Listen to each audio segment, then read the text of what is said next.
Um, yeah, so you guys wound up at the end of your adventure last time being transported into the Neverwinter Woods, as Guilfoyle would have recognized, and you as well, Vanadia. You've been up and down this coast, having traveled from Waterdeep to Baldur's Gate. We decided to when you had enlisted with the Flaming Fist. Um, Maggie had sent a message to Idril, and I don't have the messenger pulled up right now, but the send spell that she uses creates an effect where she can send up to a 25 word message. And a couple of hours go by, and Maggie gets a response from Idril, and it just says, "This explains much. Your orc allies appeared in Guildhall, caused much confusion. Nexa's with Holly. Mexa spotted nearby with more undead. Kalia is in danger." So that's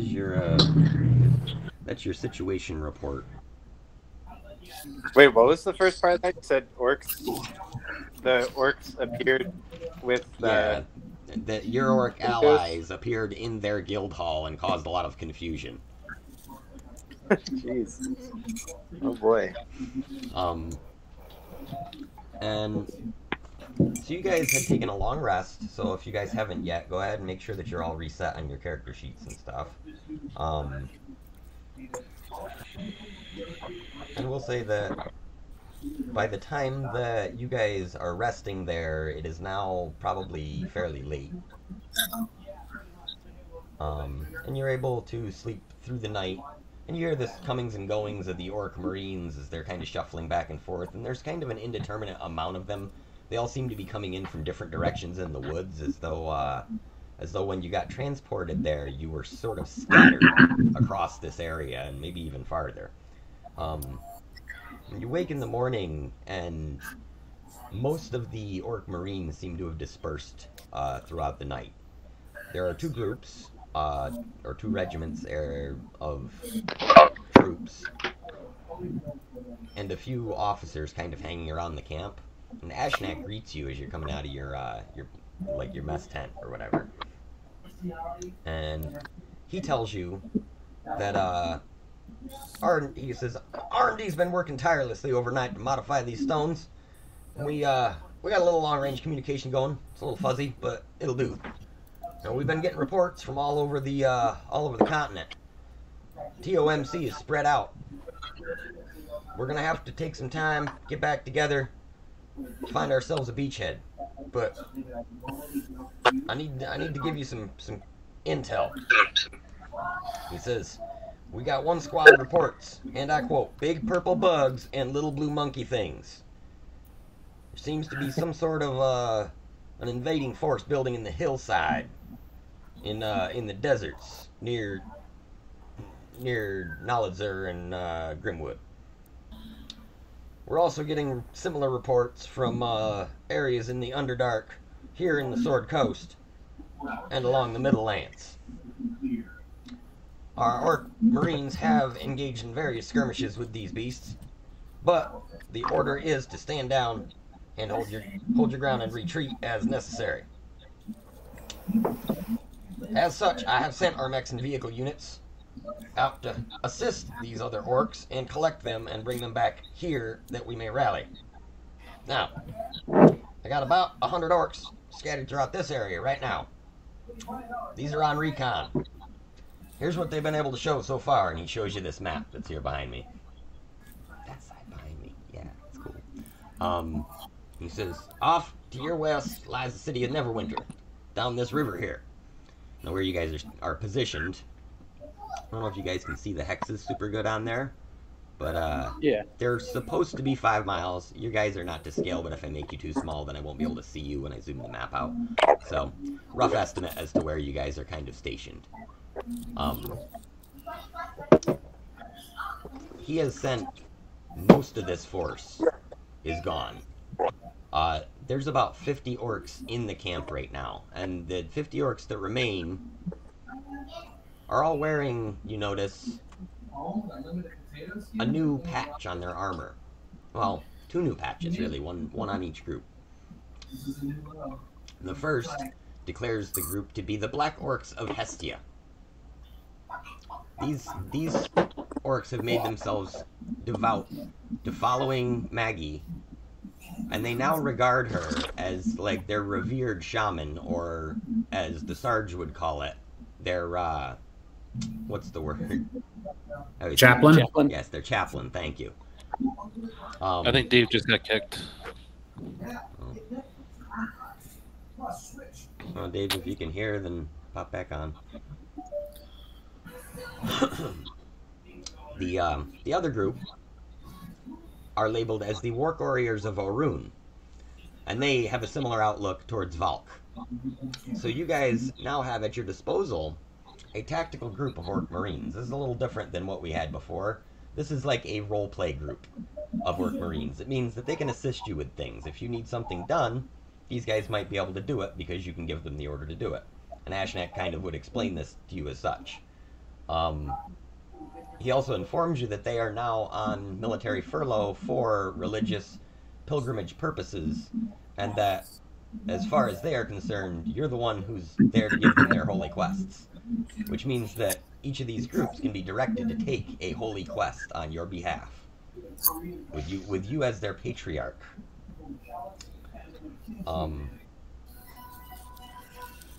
He also says that local recon squads report a group of soldiers of some sort traveling south with, and again he says, and I quote, some kind of fancy pants noble, maybe a king, crown not confirmed, please advise.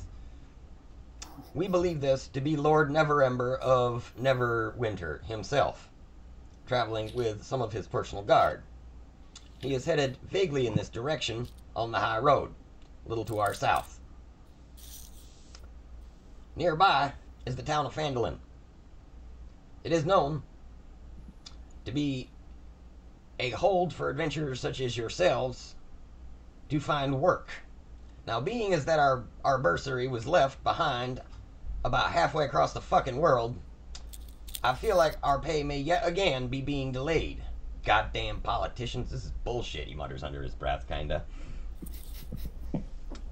You will receive your pay. It will be forwarded to your new addresses once one is provided to you by the TOMC and or your private security employer. If you're an independent contractor, well, drop us a line. We'll send it to you. Nah. As you guys are kind of camped out, I'd like to know, is there anything any of you would like to do while you're in camp? Like, before the day really gets going? Like, we'll figure that this is like, you guys went to bed early because you're exhausted from battle, and you, like, woke up kind of early, so it's early in the day. So how far away are we from where we were? Like, oh, you are literally on the Very other far. side of the continent. Yeah, you're like 4,000 miles to the west. Or like 2,000 miles to the east. Yeah. Because the ocean's, well, actually, no, you're probably about 4,000 and 4,000 in either direction. You're about halfway around the world. okay.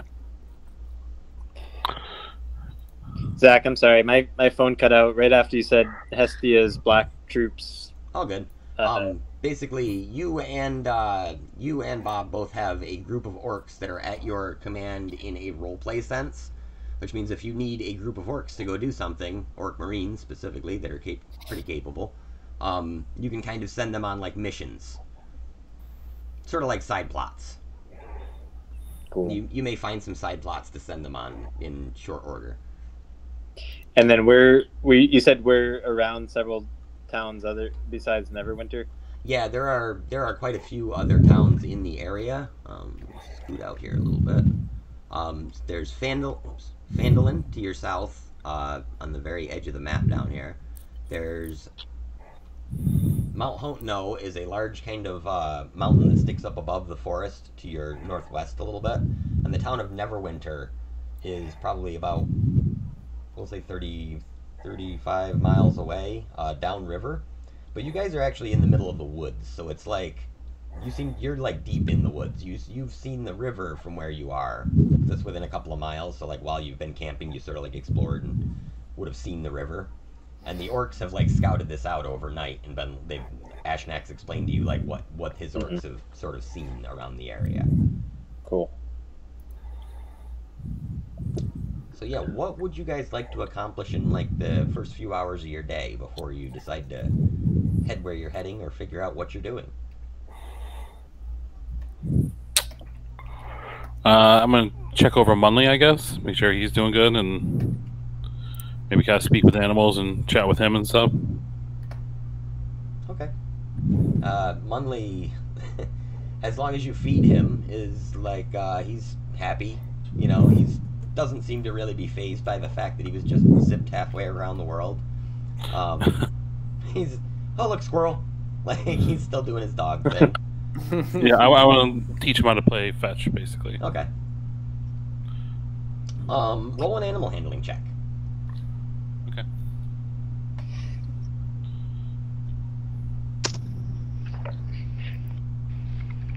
Eight. Okay, so he does the thing where like you throw it and he runs and goes and gets it, but then he stops like 10 feet away from you and just chews it. Like, nope, it's mine now. This is mine. He doesn't like bring it. He doesn't get the concept. Come on, Munley, bring it back. All right. But he's learning. He's learning. All right. I mean, does anybody I'm else just gonna take. I'm gonna take a moment to pray with my new regimen. Okay. Not much going on there, and just check and make sure everyone's safe. Yep. Yeah, you still have, it seems like, out of your the thing that you do seem to start noticing. Yep. We'll say that you were not before your encounter with these orcs, you weren't really used to being up this close to orcs. So you always kind of had the idea that maybe a lot of them just looked the same. And now that you're up close, you're starting to notice these differences and be like, like, oh, that's my orc ball team. Like half of these guys were on the field with you when you were playing orc ball. So these guys have been with you a lot of it, like really since you met them. You know, they're your bros. And Maggie, the ones you notice in your group are similarly, they're the ones that you made food for, and where you walked around feeding the orcs. They're all like, they're sold that if they're following Hestia, they're gonna make sure they get biscuits. Absolutely. The rifle that I'm holding is not usually my cup of tea. I used it during the battle, but you know, it's not something that I would normally use. So I'm going to approach Tohan with the rifle and offer it to him. I'm not sure if you like range weapons, but I'm going to say that I have no need for this tool anymore. I just hold up my axe. I just hold up my axe and say, it's like this is more my speed. Very well. Then I think I'm going to return the rifle to Ashnak. I don't think anyone else is going to make good use of it. Okay. And he takes it back from you and he actually says, "Much obliged, soldier. I like a man who can go hand to hand with the enemy. That shows real spirit, you know? Too bad about your skin tone, man. You'd make a good orc. Anyway, listen, the entire while he's breaking this thing down like in every military movie scene where you've seen him where they're like doing it blindfolded in like 2 minutes or less. He's just talking to you, not looking at what he's doing, and it's all coming apart perfect. He's like polishing parts and shit. Zach, I don't want to hog all the actions, but I do. I'm going to express some concern over Tohan's condition. We noticed that his skin is gray. I'm going to ask you a question as DM. Would I have the wisdom to realize that I wouldn't be able to, like, cure that with like a lesser restoration? Well, the staff, Reginald, he told you. Oh, the staff already told us that. He told okay. you guys at one point or another that it was going to require a high level remove curse, probably, and like meta speaking, probably like a remove curse around like 8th or 9th level would do it. Or like something like a wish spell, like it's going to require powerful magic to get that skin tone to go back to its former shimmery self. However, when you press the staff for information about this, he would probably tell you also it doesn't prevent things like illusion from being cast on him. So if he were to try to disguise himself by using like illusion or just by covering it or something, that's possible still. Okay, I'm fine. Well, I'll just make the vow to Tohan that as soon as I learn a way to cure his ailment, I will certainly do so. just because he was a stalwart ally in our previous fight. So, anyways, that's it from me. How about you, Jen? Does Arianth want to do anything? Yeah, actually, there's a couple things. I have the opportunity to use the spell Identify once per long rest without using any spell casting. So I was going to use that on the staff just to see if I can glean any more information about it. It's basically, you choose one object that you must touch throughout casting of the spell. If it is a magic item or some other magic imbued object, you learn its properties and how to use them, whether it is requires attunement to use, how many charges it has. You learn whether any spells are affecting the item and what they are. And if the item was created by a spell, you learn which spell created it. Okay. And this kind of... Here's how I want to see this, is you cast this spell on the staff, and Reginald said, "Oh my, that tickles." Anyway, oh, what? Yes, hold on, one moment, please. And the mouth snaps shut, like he purses his lips, and when he does this, there's like kind of a flash in your mind, and you can see Reginald as he's standing before a group of men. And he's like kind of this pompous looking guy. He's got like the George Washington coat and like the powdered wig on. But he's presenting himself to a group of older gentlemen that are the same as them. And he's talking about the Rod of Seven Parts. And he's discussing much of what I dropped in the info on the actual D&D Beyond. Yep. So it's basically him kind of chatting about that, a little montage of this going on, and him being like, "Whoosh," like none of them believe him. And he goes out questing, and this is like a long-ass montage adventure quest, right? 2-3 minutes long and in scene. And then he proceeds to become an old man through this montage. At the end of his life cycle, he's worn out, he's had crazy adventures, and he's carrying this same staff that looks just like what the staff is now. And he goes to a wizard. And strangely, you don't see the wizard's face. You just see, like, his hands and, like, his part of his robe, you know, from Reginald's viewpoint. And then you just see Reginald sucking up into this crazy, like, Star Trek swirl of energy and being pulled down into this staff. And the wizard's hand come in and catch the staff before it falls over. And then it goes and sets on a windowsill. And there it stayed until, who knows, at some point it made it into your possession shortly after the your experience in the Wizard Unknown's battleground. Okay, so it never really came out after he was put in there. Yeah, Reginald explains to you he's been in here for, well, he's kind of lost track, but he's sure it's a very, very long time.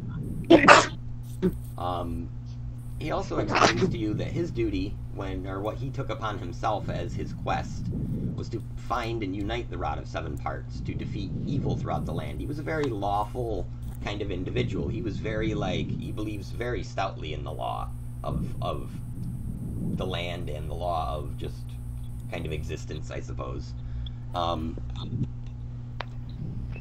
he would be able to tell you specifically, the rod has a few features. One feature is that if you try to put the rod together in the incorrect order, you will have each part of the rod will teleport farther away from itself, up to and including like several hundred miles. It's like magnetic polar, like if you have two North Pole magnets and you push them together and let them go, it's sort of like that, except for with magic. So it's like, phew! He says he doesn't know the exact order, but he does know a few things about what the order isn't that he could tell you if it becomes relevant. And he says, other than that, really, I'm just here to serve you in any way that I can. You see, you seem to be the one that is most destined to find the Rod of Seven Parts, for that was the enchantment I had the wizard place upon me, was that I would be there when the Rod of Seven Parts was found. Therefore, everyone who's supposed to find the Rod of Seven Parts keeps finding me. Alright. I ask Reginald about if there is a way to teleport us back to where we need to be. He says, oh, yes. I gotta look up a note here.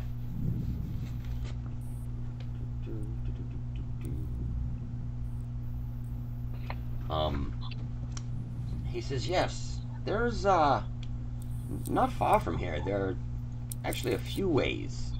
There was a previous culture that lived in this land long ago that had powerful temples that they used to teleport large armies back and forth across the land. They called these mithrils. He says if you can find one of these and figure out how to activate it, it can send you to any other mithril in the world.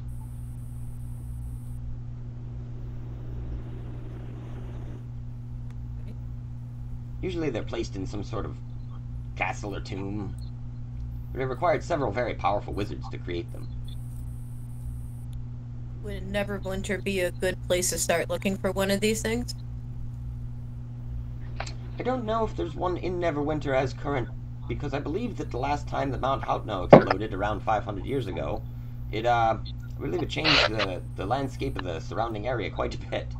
It carved a huge chasm through the town, but I believe they've also been filling that in through magical means recently. It's all really rather a blur, so this new information age is really moves quite quickly for me. I prefer books, he says. Agreed.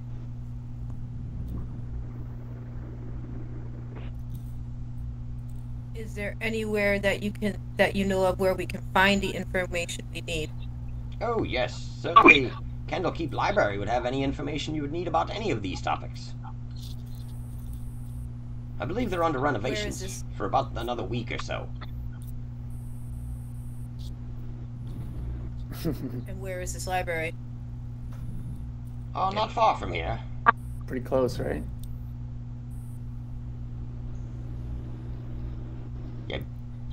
Yeah, because I don't have the book yet. I don't know I don't want to give you an exact I forget. location. I remember it was really close. When you were talking about this, I was thinking it might be going that way.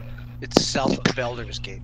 Yeah. Okay, so it's much farther south down the coast. It's not far though, as far as your journey goes, he would say.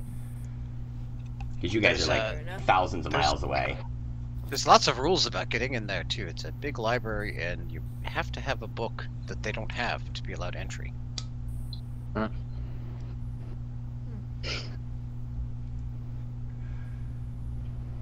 Sounds like we gotta write a book. Well, if there's one thing my That's lateral. Aranith knows, it's books and research.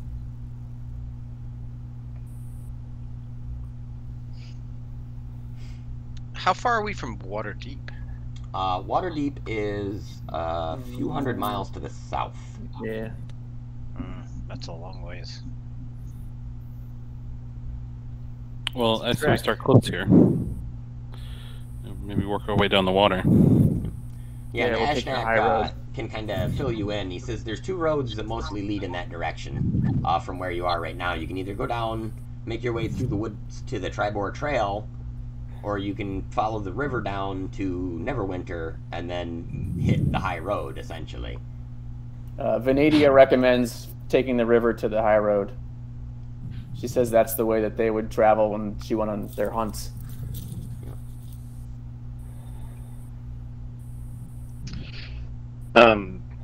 Yeah, as you said, Maggie's, kind of doing a prayer with her group and feeding them, but she's also incorporating them into the cooking and teaching what she can, but also trying to learn from them. Like, what would this group normally do for themselves?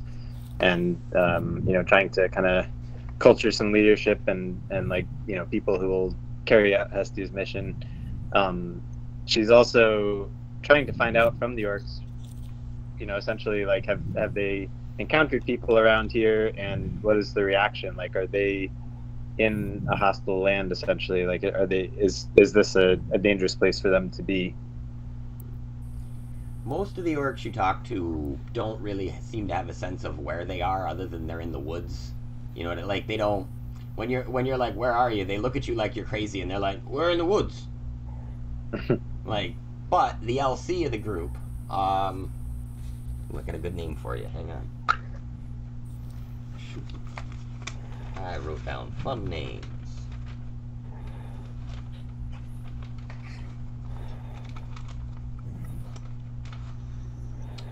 The leader of the group is Drorsrud, and he tells you that your guys' group is normally what they would be doing is bowing in penance to the Dark Lord when they did their worship. Their former Dark Lord, that is, if you'll excuse the French, sir, says. This guy's been trying to be really polite, but he's like meanwhile picking his teeth with like a chicken bone that's like kind of broken off. He's not, you know, he's still an orc. And he's trying his best to answer your questions. Is there other specific stuff you want to ask him? He seems to be kind of a smart. Yeah, well, are there any reports from the scouts as far as like, is this place that, is this hostile to them or us in any way? He says, well, it seems about par for the course to me. It's a lot of torn up ruins. There's a couple of reports of a dragon flying around down to the south, but I think that's far enough away. Won't bother us, sir.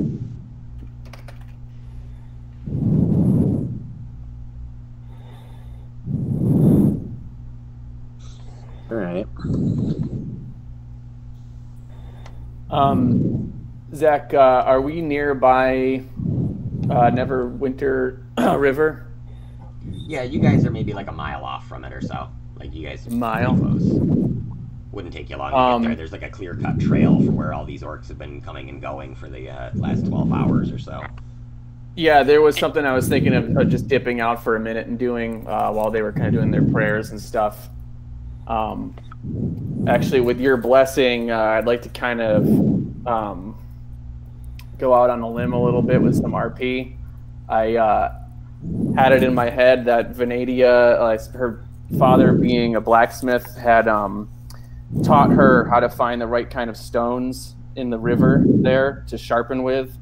So I was thinking maybe she would take a walk to the river to kind of reflect on that and see if she could find one of those stones. Yeah, and then I just add that to my inventory. Make me a nature check. Or is it A nature check. Yeah, should be intelligence. All right, so I got 16 for that. Okay. So yeah, you're able to find one of these stones that's got the right edge and flatness to it, so that you're able to keep your blade nice and sharp. Cool. And I'd also like to fill my water skin while I'm there, and then I'm gonna sit and. So I added a whetstone now to my inventory. So I'm gonna just sit and take a minute sharpening my weapons. So a whetstone, it says if I spend 1 minute sharpening a non-magical weapon, or up to 5 pieces of non-magical ammunition, it will grant non-magical a +1 bonus to the attack damage for the next 8 hours, and 1 hour less for every battle. Nice. So I was figuring I'll just do that as part of my daily routine, and I'll get 8 hours of +1 on my weapons. Heck yeah. Or I guess 5 out of the 20 bolts, because I can only do 5, so. Yeah. After he walks away, Guilfoyle's going to go over and hand oranges to all the orcs. And then walk around and offer the rest of the part. Everyone else 2 oranges. So, like, when you do this, the orcs have never seen oranges before, and a few of them are kind of looking at him, and one of them just starts to kind of squeeze it, and it explodes, hits him in the face, and he's like, "Rah!" And then a few of the orcs are kind of like, huh? They all laugh. One of them pops the whole orange in his mouth and bites down, juice goes everywhere, and another one just turns to one of his friends and just goes, whap! And just throws it at the side of his friend's head as hard as he can. And then they all just break out into like this. It's sort of like a half fight, half orc ball game, and you're not sure who's going to come up being the ball at the end of it, but they seem to be having fun. After that, I just go back over to my own tree and sit underneath it and open an orange.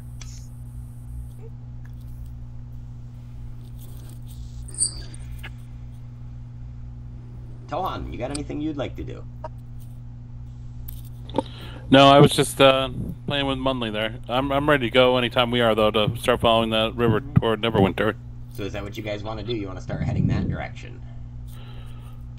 It sounds like finding the teleport thing is. I mean, that's definitely Maggie's interest because she wants to kind of get back to, saving the twins as quickly as possible. She's not necessarily being practical and nonsense about it. She's more like the sooner we're there, the better. I agree. Hopefully we can get some horses here. Yeah, as right now you guys are on foot, but you are on foot accompanied by around 50 or so of these large armored orcs. You do notice that all of the mechs, all of the vehicles, and all of the armor has gone. It's now essentially orcs with axes, swords. Maybe a few of them have some pistols, but they're like orc pistols, where they're just as likely to pop off in their hand and explode as they are to actually fire correctly. We'll see how that goes. Like Bolt I said, pistols or whatever. They're role playing. Yeah, they're role playing orcs. These ones are going to be interesting. Ashnak, however, has decided to kind of accompany you because he doesn't have anything better to do. Essentially, as far as he's concerned, this is R&R, and you guys are camping. I should be able to requisition us some horses or a carriage or whatever we need with my rank. That's part of the features and traits. So we'll say you guys make your way to the edge of the river, and you're able to easily head down this river. And maybe takes you a total of like an hour and a half, 2 hours. Like, it's not long. The orcs march at a pretty fast pace. They're sort of at a steady jog, maybe even singing some crazy, like, limerick-type orc songs or something on the way, or like military-like chants like they do when they're doing their drills. But you guys get down to the kind of area where the woods open up and away. You see that Neverwinter is now just down the hill of the plains, along where the river kind of rolls back and forth. And it's a large walled city. Maybe a few thousand people that live there. Let's see if we can find the map for it. I have the map for it. Yeah, I mean, are we gonna walk in with these orcs? Do you think that's gonna go over okay here, guys? Or I think it's probably best if the orcs stay camped in the woods, right? Ashnak kind of looks at you and he's like, "Yeah, you're probably right. I don't think that the fancy pants over there and on that road is gonna very much like if all my boys come wandering down into his city." And when he says this, you get out of here for a second and go back to our other map. Sorry,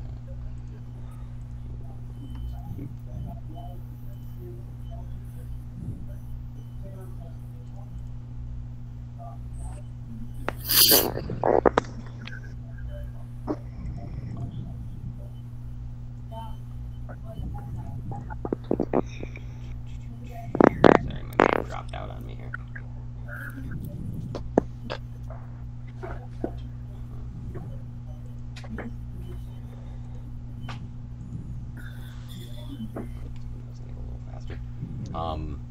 When he says that, you kind of look a few miles off down the road, and you realize that there's a troop of probably like 25 or so soldiers, some of them mounted, and all of them wearing these kind of partial plate gear.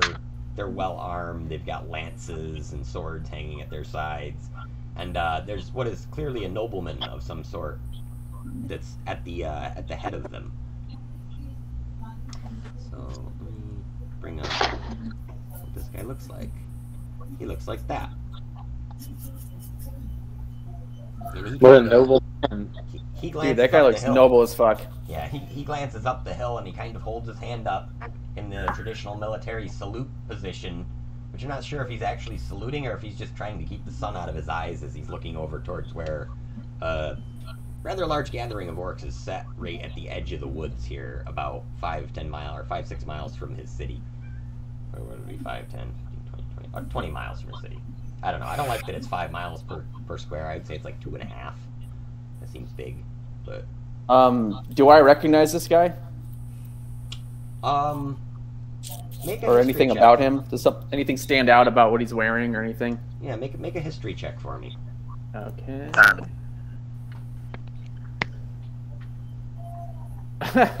What was his name again? Lord guess Emperor not. Strife? It was a critical miss, so. Nice. Hey, Zach, what did you say his name was again? His name was Neverember. Was what the orc had assumed that he was.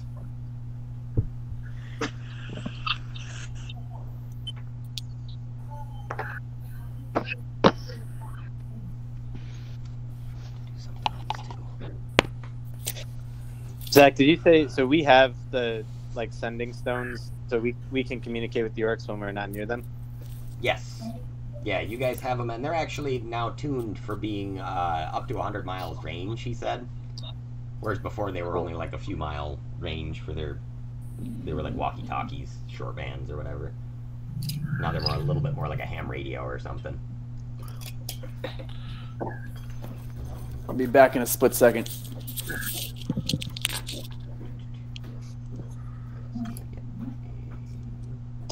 Yeah, I think it's going to make sense for the non-orc members of this group to press on. I wonder if, yeah, I mean, probably Venadia will be the one to talk to this guy. Zach, do I even though I see how he's dressed, I recognize him as like authority around here. He's absolutely. He looks regal to you because he's got, you know, the coif that's like highly polished and shiny. It's like you remember the scene from Monty Python of hey, he must be a king. Well, how do you know? He's not covered in shit. It's kind of like that. Like, I think there's a general sense of knowledge about it. Just go call shit all over him. Okay, but as of yet, he's not made any motions like he's going to attack anyone. He just looks like he's running a patrol, right? Yeah, he just looks like he's gone out on the road with his troops, either a training exercise or traveling from one point to another. And he hasn't said anything to us yet. As far as we know, he's just done this, and we don't know exactly what that is. We'll say he's right around there.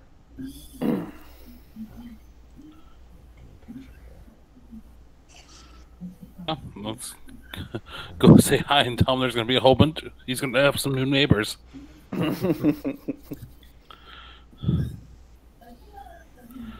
Sorry, I'm trying to remember which one that I put him in.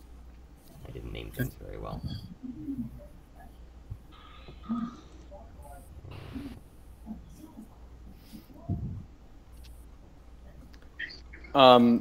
Zach, should I expect that they'll recognize my insignia or anything like that? As far as like, you know, being part of the fist or anything? Well, right now they probably wouldn't be at a distance to be able to, like, if this is, you know, this is still 5. I mean, like off, when we like, encounter, if you guys at the got point close, like, yeah, I mean, I think the Flaming Fist would be recognized up and down the Sword Coast as a group, you know, like being like a mercenary / city guard group in a way. Mm-hmm.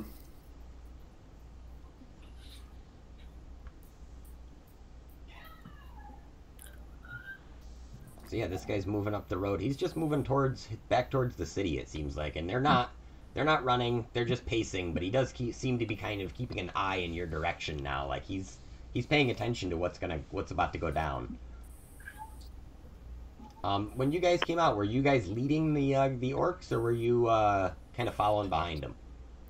I would like to say that Volk was in lead of the orcs in case they needed to fall back, which it looks like they're going to have to. So I might issue that command to my group to just fall back into the woods a little bit to be less threatening, because we're trying to, you know, keep in the bounds of the law here. We don't know where we are.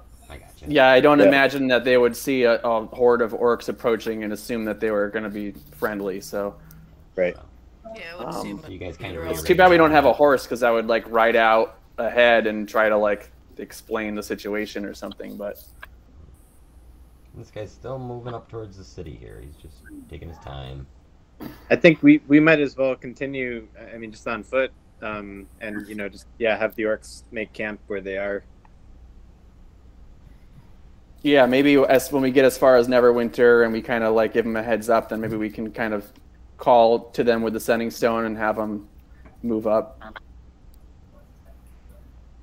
Okay. So Ashnak looks at you and goes, "Well, Marines,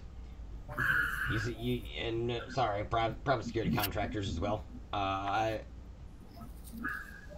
see you. You have your missions. I believe I'm gonna hang here with my boys. If you guys need us, you just call. And we'll be there. All right, let's go, boys. We're tucking back." These guys kind of step back into the woods a little bit to keep themselves a little hidden, as per your requests. And then you guys are just making your way towards Neverwinter. Yes. All right. Yep. You guys proceed down there. This guy gets there, and you guys are about. You guys are probably about there. You're probably maybe 5 miles from the outside of the city, we'll say. So you've kind of managed to get across like a low spot or a bridge or something on this river. And it's a pretty decent-sized river. It's not like, it's like the Hudson in Schuylerville, so it's not huge, but it's big enough. And these guys make it into the city. Get rid of those guys. And the walls start to kind of close up around, and they see you. The guards are there's now a couple of extra guards on the wall as you're approaching, but they don't seem to be like pointing arrows or anything at you. They're just standing there waiting for you to get up there. And when you are you gonna, I'm assuming, continue kind of walking forward, trying to be non-threatening? Yes. Okay. Yeah. When you guys get there, one of the guards calls out, "State your business."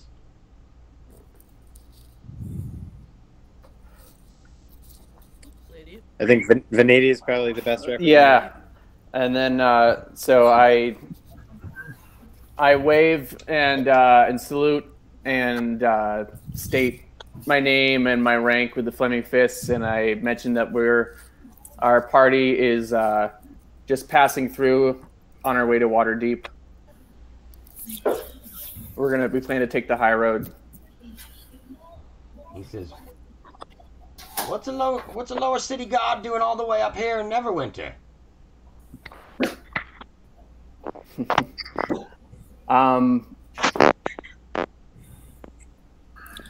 You have business with Lord Neverember?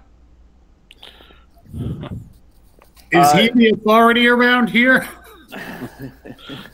We were teleported by a child. Yeah, just to be clear, a child teleported us here. I'm on a magic quest to kill a Lich Lord, and now we have to put together a magic stick. It's gotten rather complicated, but if you wouldn't mind letting us in. You hear one of the guards be like, "That's the third one this week." All right, one moment. We got to check with the proper authorities here. We got channels of authority and whatnot here in Neverwinter. We're not just some lawless town, you know. You can kind of hear like some clamoring, almost like just some troop movement and stuff on the other side. And by the way, Zach, when he said this is not a lawless town, I say huzzah. So. Yeah, and Maggie's like, "Aw, shit." So and Venetia's like, "Woo!" There's right where the river runs around this city. It's kind of built onto this raised up delta in the middle of the river, and it sort of double functions as a moat in a way. And they have a simple drawbridge that kind of comes down, but in this case, the drawbridge doesn't come down, but a small like barn door kind of opens, and this guy pokes his head out, and he's like, "So right then, you say you're adventurers, and that you've been tasked with saving a boy from a lich, and okay, yeah, we've heard it. Anyway, so Neverember just got back from his afternoon hunt. He says he's very tired, but he'd be more than willing to see you in 3 hours and 35 minutes." Great. Is there a bar around here? He says, "Well, your best bet There is going to be heading down the road. You see, since you've been declared here on official business, on an official timetable now, we may not let you in until 5 minutes before your scheduled appointment. Please do not be late, by the way.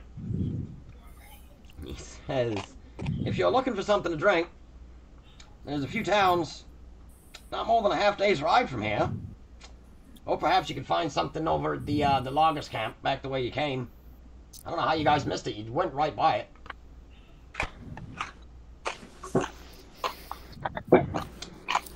And if you look Do back, we just want to wait here for 3 hours and 35 minutes?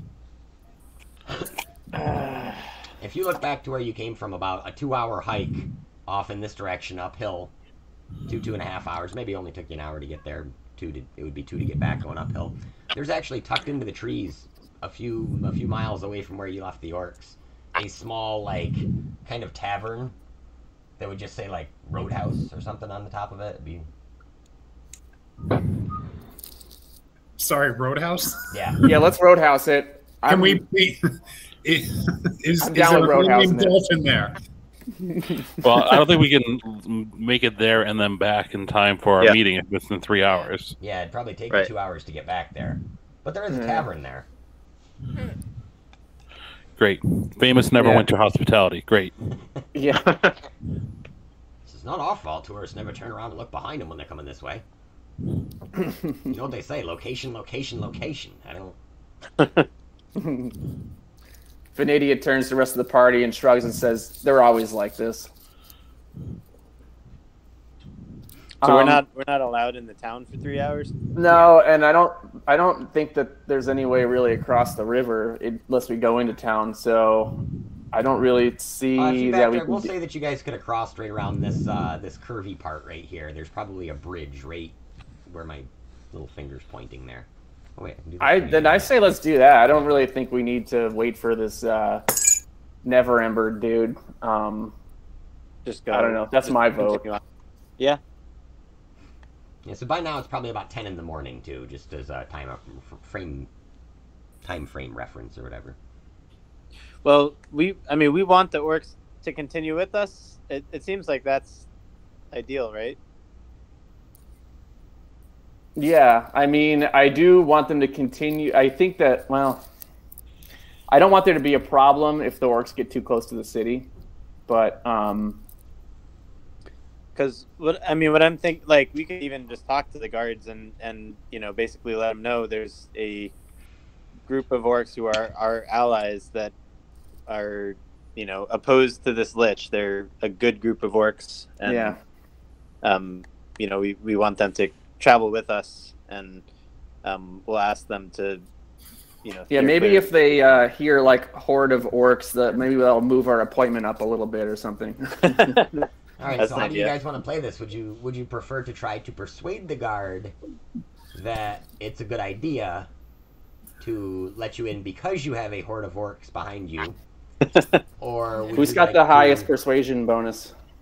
I have +6 on my persuasion. Okay. I've got 6 or 8. I'll check.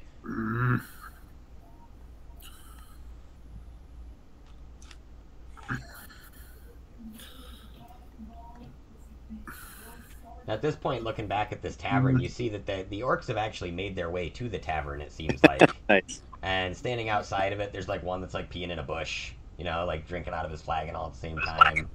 There's like a couple of them that are just wrestling in the front yard. There's some people that were clearly in the tavern that are looking very distressed, like, what the shit do we do? Oh god, we're surrounded by orcs.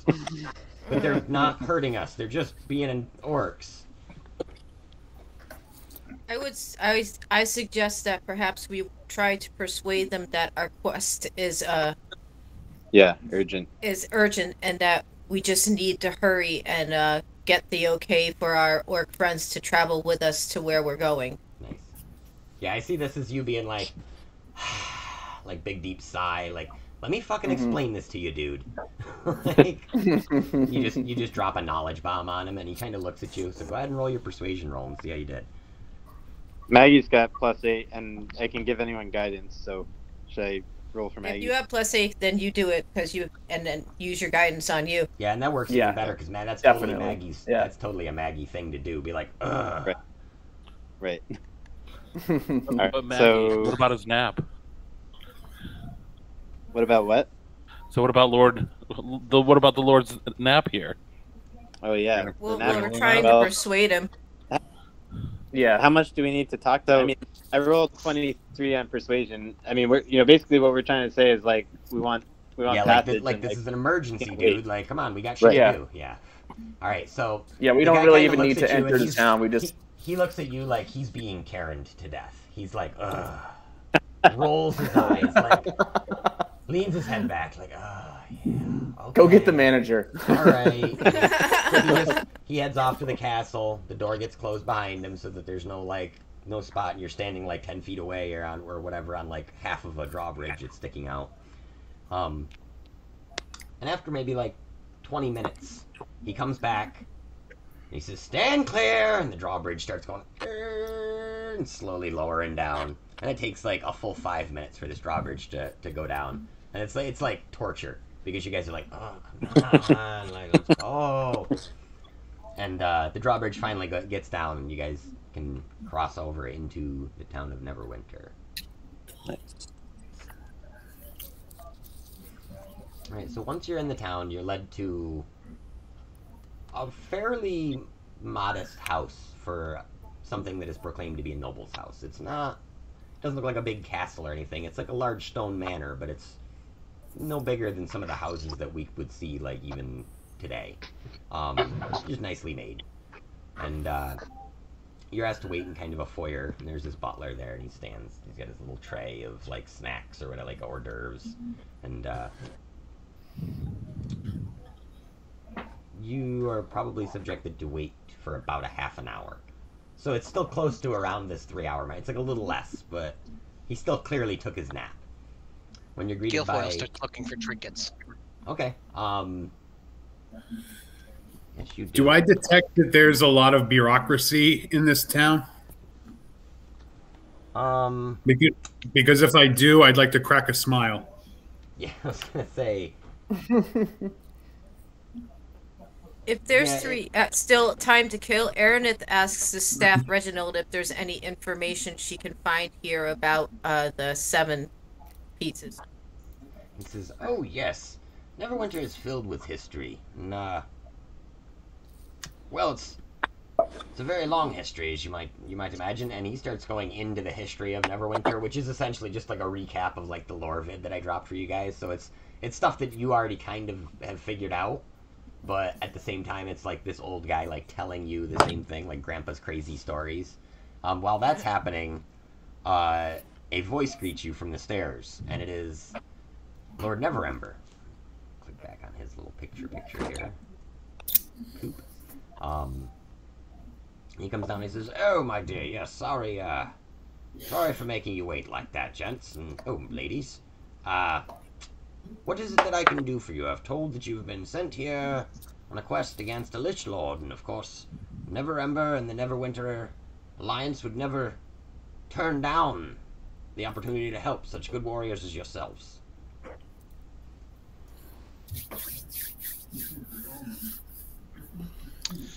I put the things I pickpocketed in my pockets. Okay, let me find out what you found when you went, and let's see if you can do that. I got the 20 on sleight of hand. Well, assume that you found something, and I'll let you know what you found. Then let me find the trinkets page. It's less important. I just keep a pocket of things that I've taken. Let's say that you found, like, you remember, I don't know if anybody else's grandma ever had this, but it's like a small porcelain candy dish with like a separate lid on it where you could lift it up, and it would only fit like a dozen of those peppermint mints. But that's exactly what you fit. It's like a dozen like peppermints in like a nice like tin, or like a ceramic and tin like ornamental container. Probably worth some money. And now you have mints. Would I have detected that he did that? Make a perception check. I got a 25 on stealth. Yeah, we'll do a contested against that 25. So. Yeah, I don't know if it's it might be 13 sleight of hand that perception. would be contested. Sorry, what'd you roll, Bob? Well, 13 perception. Okay, so no, you don't detect it then. Okay. Yeah. Everyone's behaving themselves very Small good. hands smell like cabbage. So you guys you're all kind of gathered there, and he's like Lord Neverember just kind of awaits to hear you explain your story, and as you do, he kind of nods grimly, and he's listening very intently. Like even though he kind of put you guys off a little bit by sort of ignoring you, he doesn't seem to be ignoring you now.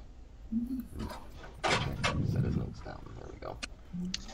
D&D Beyond like locked up on me. I can't. Yeah, I'm having major problems with it right now too. Yeah. He does question you about the party of orcs you're with specifically, and he wants to know what you how you came to meet with them, and more so what you think of traveling with those orc companions so far. I'm going to give him the story of how I met my companions doing military exercises, and that these are law-abiding orcs. That's an unusual thing to say. And that they are, stalwart allies of ours, and they are currently listening to our commands, and they mean the city of Neverwinter no harm. Yeah, and similarly that they're followers of Hestia and essentially, her disciples or whatever. I guess disciples is the wrong word, but they're being taught some good. Yeah, they're in her charge, absolutely. And they're being taught the law from me. And they're strongly opposed to the Lich. And, you guys are like a Simon and Garfunkel song right now. It's awesome. Very much so. Parsley, sage, rosemary, and dragon breath. So, Neverember listens to this and he says, well, that's really an astonishing tale. I've never heard of a group of orcs working so effectively or so lawfully together, he says. It's strange, but if you seem to know what you're doing with them, then more power to you, I suppose. I hope that they become a force for good in my land. You see, the last time there was orcs here, it didn't go so well. There was an entire district of Neverwinter that got taken over by a clan of angry Blackrock orcs. That was maybe 10 years ago. I reassure Neverember that as disciples of my god, they have made a sacred vow to uphold the law, so no such thing will happen here. Oh, well, that's good to hear. Thank you, Paladin.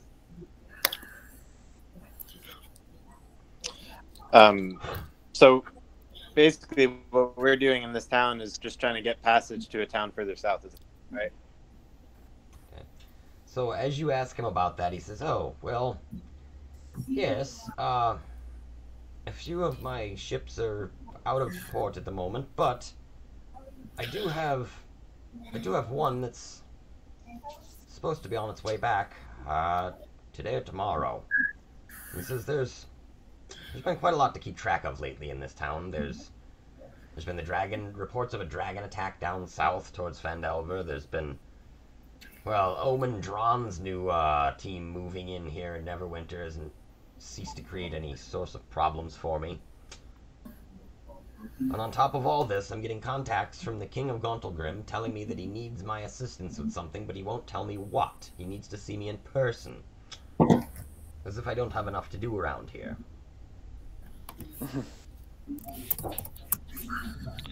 Well, maybe we can help each other. So yes, what do you mean?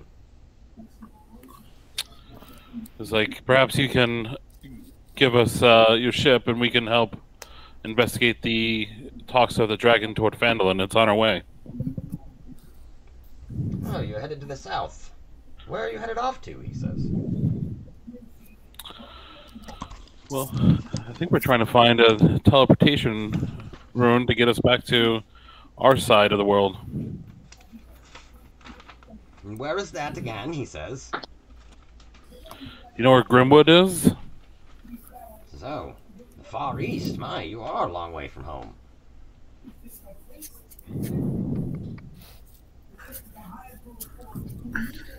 I want to take an insight check on him. But I don't have a way to roll without my character sheet. Yeah, I finally just got an internal server error from D&D Beyond. Yeah, we're getting the HTTP 500 beholder, I think. Yeah. Mine seems to be working still.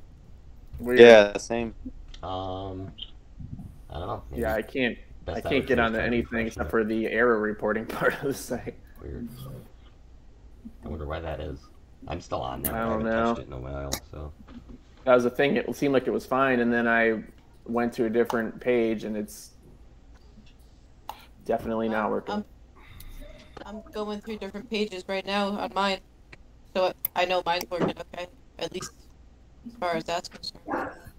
Yeah, I've got all you guys on different tabs and stuff on here, but I don't think that... I was doing that last time and it worked fine, so I don't think that's it. Sorry, we'll make a note of the insight check, Bill. And as soon as we are able to roll again, we will roll. Or actually, if you want, I can roll one for you. Yeah, I have a +7, so okay. Go ahead. This is where I get to show off my new nifty trick here.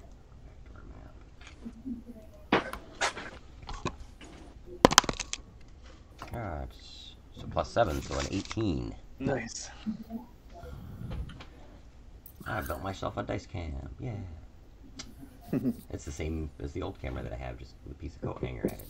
It's awesome. Instant dice cam. Yeah, instant dice cam, exactly. So yeah, you are, as far as you know, he seems to be being sincere. He does seem distracted. As though something that maybe he hasn't talked about yet is bothering him as well. Like, he's already told you about a handful of things, but there seems to be more to him.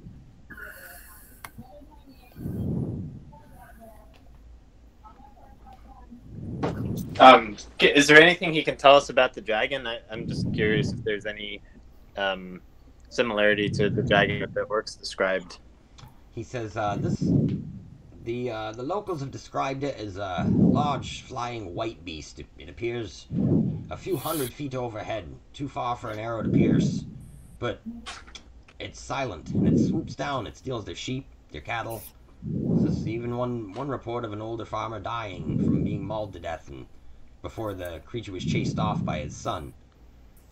These are pretty distinct reports coming in. They're not the typical, oh, we don't know what it was thing that we get around here.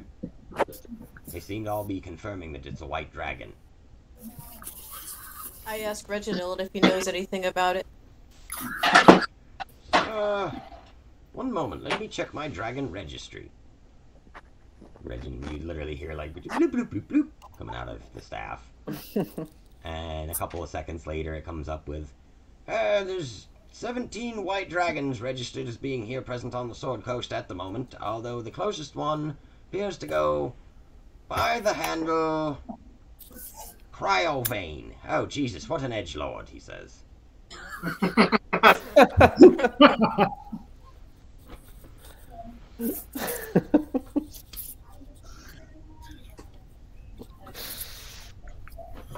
What can you tell me about him?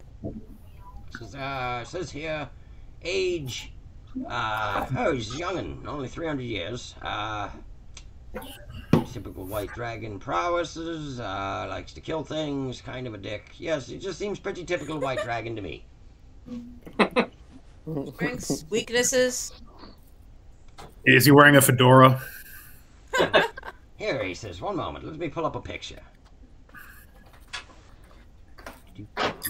He looks just like Neverember. Oh. He says, there, he looks something like that.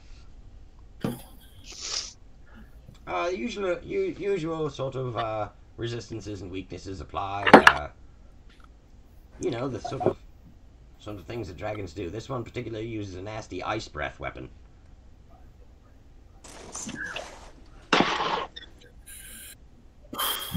They're quite quick and quite nasty, I hear. Never faced one myself. Does an opposite element damage it more? I believe he has some sort of elemental weaknesses, yes. I don't remember exactly, though. But I can tell you.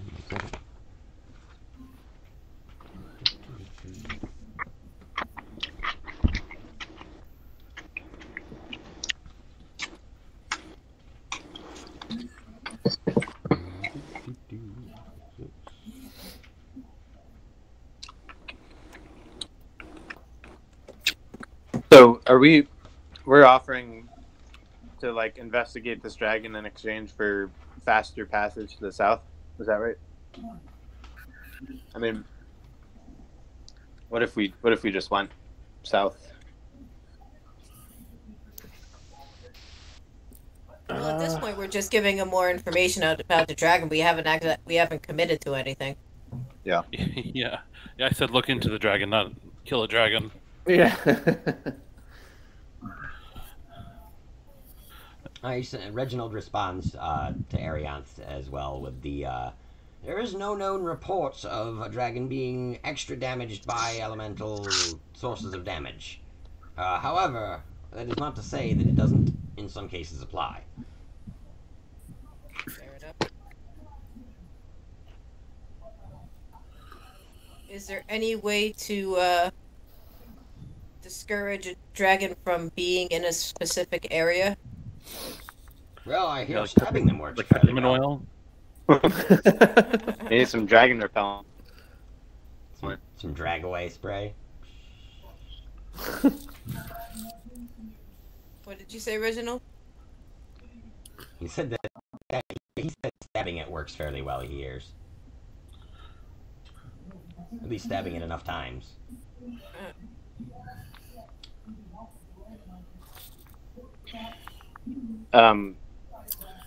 Volk Well, shakes his head. Yeah, Maggie's still interested just in kind of getting towards this teleportation thing as quick as possible. So I guess what's the difference? Like, I don't necessarily want to wait a day, I guess, for a ship, but I don't know how much that would speed it. So, did you ask him about the mithrils? Was that something that I heard earlier too and I didn't discuss? Yeah, I think so. Yeah. Okay. When you ask him about said mithrils, he says, well, mithrils are as much a legend as anything. There's been tales that people have used them over the years, but no proof has ever been brought in front of a large group of people. Not within 500 years. They're more of a wives' tale, you might say. Something that mothers will tell their children that the monsters will come out of the mithril and get them if they live nearby one. There are these large stone structures. They're quite stunning to behold, really, he says, and he starts describing to you how this is basically a large stone circle, usually set into the floor with a lot of, like, magical glyphs on it. And, supposedly, in the olden days, they used to use these to teleport back and forth between mithrils, like a method of fast travel, essentially. Well, I asked Reginald if he knows how to use one of these, if we're able to get to one. I believe a stone of power is required for each one's use. Of course, I suppose if nobody else has a stone of power in theirs, then one of them won't do very much good, will it? There may be some operational ones in the area, though, and we won't find out unless we ever get a stone of power and try one, I suppose. Does sound like a good time. Although, I wouldn't want it to put off from our quest to get the staff. The rod, that is. Sorry, not staff. Well, I have two quests right now. I'm helping to find this other twin, and at the same time, look for information about the staff as we go along. Oh, yes, jolly good. First in, first out, I understand.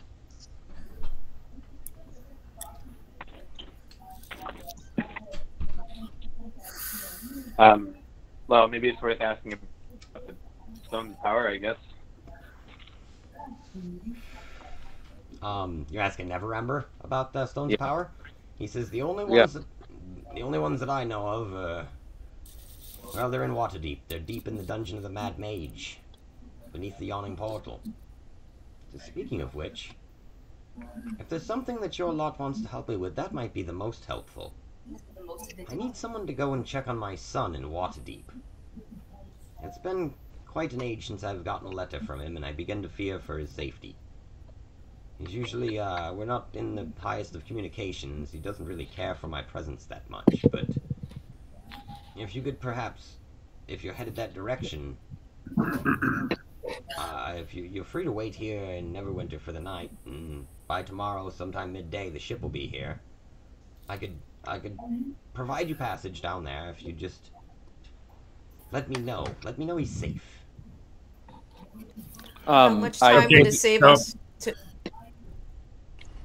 I was gonna say, how much time would it save us to wait for the ship versus just going right now? Like if you guys leave on foot. Yeah, versus waiting for the ship.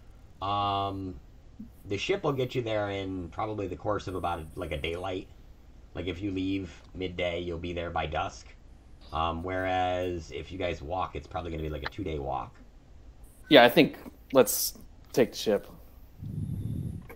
Well, that's not much of a detour, and to just see if this kid's alive or not. You know what I mean? Can So what's your Venadia son's get name? us? Can Venadia get us His name horses? is Rainier.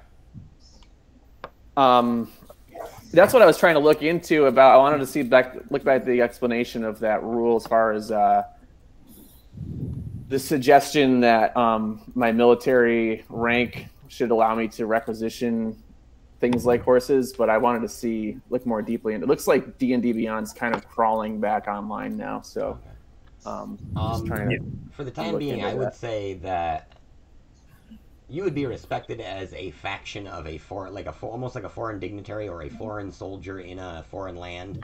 You know, like nobody's going to overtly move against you because you're wearing those colors or anything, and they've seen Flaming Fist come through here before, but you are probably like a fairly rare sight this far north.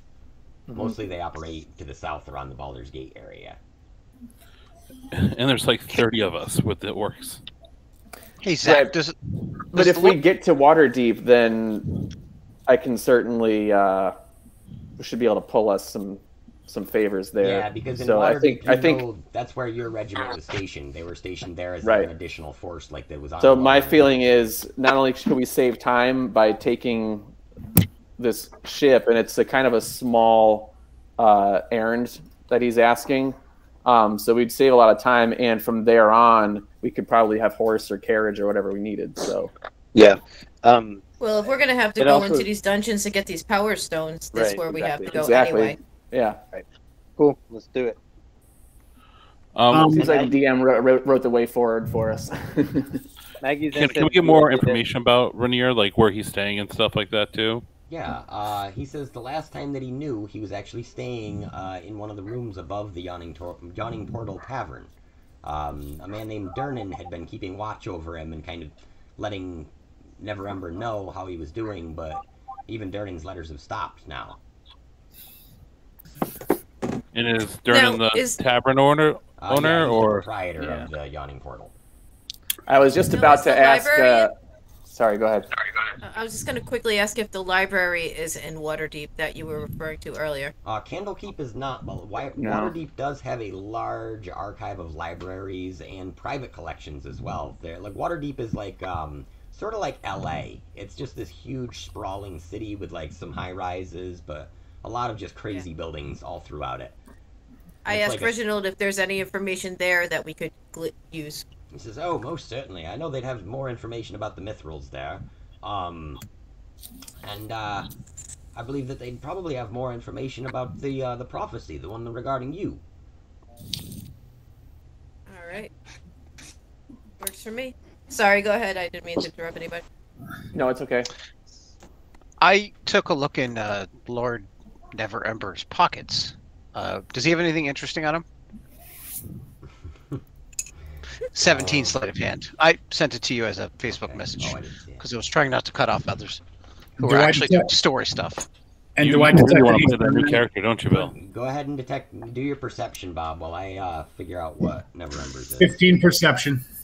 15. Okay. Bill, would you roll a 17? So we'll say no. You didn't perceive him. You didn't perceive Guilfoyle taking it.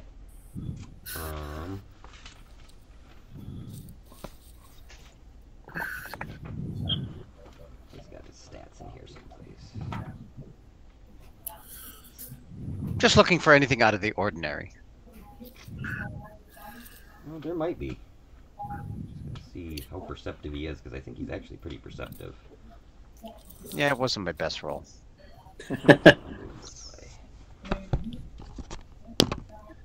Oh, Can I also roll a perception check on that? Yeah, go ahead. And I should get I just I did should get contested, flat. advantage on that because of my favorite enemy humanoid thing. I should get advantage on perception check. I'm one of your favorite I think enemies. I think that's only if you're tracking someone. Guilfoyle in particular. So, It's tracking and it's also perception checks and intelligence checks. okay, so go ahead and roll it with advantage then. Neverember, Wait, however, Gil? does not detect anything amiss coming out of his pockets. And you do find in his pockets a sealed letter that's got like sealing wax on it with a large ornate N, most undoubtedly for the last name Neverember. It's just kind of folded over awkwardly and shoved into one of his robe pockets. There's like a little smudge of ink on the envelope. All right, I'll leave that there. Just leave it in his pockets? Yep. Okay. I failed both of those checks, by the way.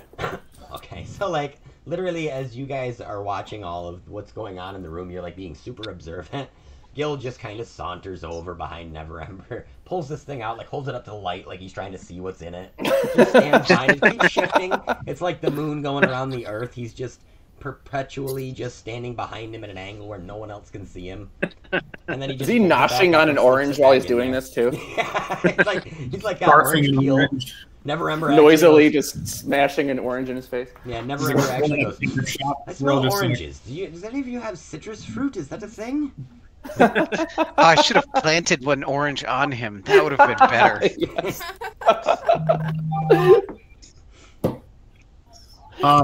Zach, so Volk is getting impatient here. It sounds like Lord Neverember wants us to A, deal with a white dragon, and B, find out what his son Rainier is up to. And that will curry favor with the local authorities and get us to where we need to get to quicker. Does that all sound we correct? have to deal with the dragon. Yeah, No, the but the dragon orcs was could- Phandalin, not Waterdeep. Here's what I'd like to say about it. You guys can play as much or as little Dungeons and Dragons as you would like to.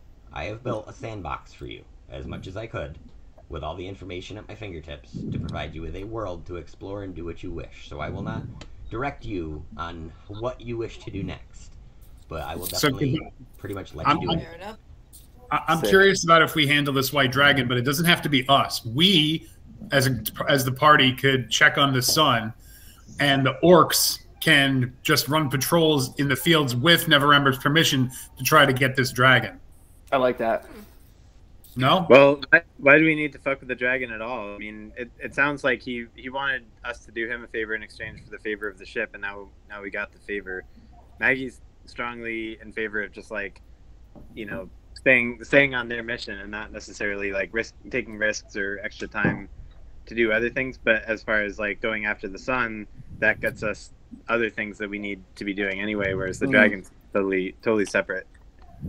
Like I would say like Maggie's just like curious about the dragon in general, and so if they learn things from the townspeople or they see something, they can communicate that back to Neverember as well. But I don't necessarily want to like, take on a dragon mission.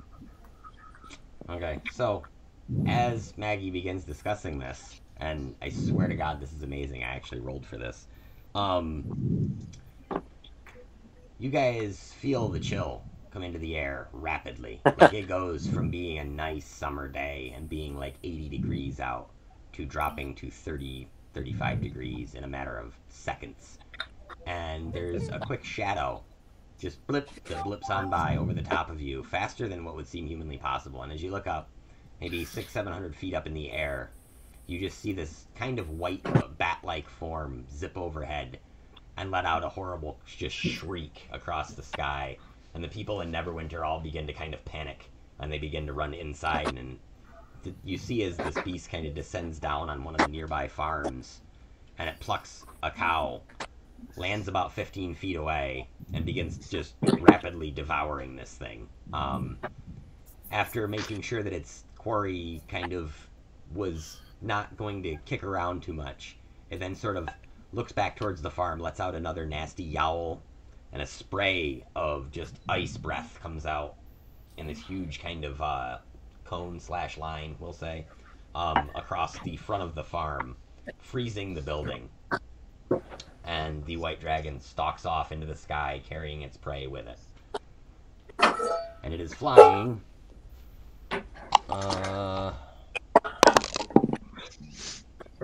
east.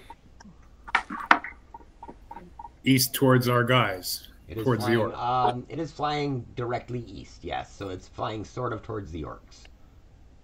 It's flying back towards Neverwinter Woods. They still have their rifles? They're all armed. There are some guns among them, but they are low on ammo, we'll say. So there are opportunities for them to make attacks. Maggie wants them to hide. I mean, I don't know that they're ready to. Well, I don't know. Like, what is? I guess. Yeah, what is the typical strength of a dragon? Pretty strong, man. So. Yeah, I would say we get on the speaking stones and tell them, like, hey, white dragon's heading your way. You might want to lay low for a bit. Yeah, just give him the heads up for sure. Ashnak gets the message received loud and clear. All right, boys, time to bunk down. We got company on its way. Incoming aircraft coming up on our. He's like 3 clicks away, and he's dropping like military communiques to these guys immediately, and like it just cuts off. Bogey's inbound. Yeah. Yeah. Yeah, he's got AC all of of a 18. sudden, you hear an air raid siren going, just whirr. You don't even know where he got an air raid siren from, but there's one going now.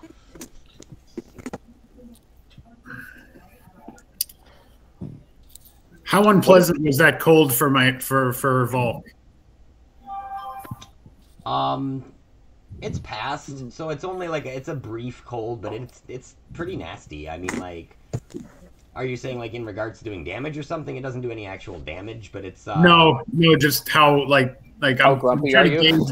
I'm trying to gauge my next steps based on that sudden burst of freezing cold, and is it worth it to go after the dragon yet, or just listen to my colleague Maggie over there? Make a pretty chilly. Check. I don't know. Wisdom check. Okay. I want to fail this so badly.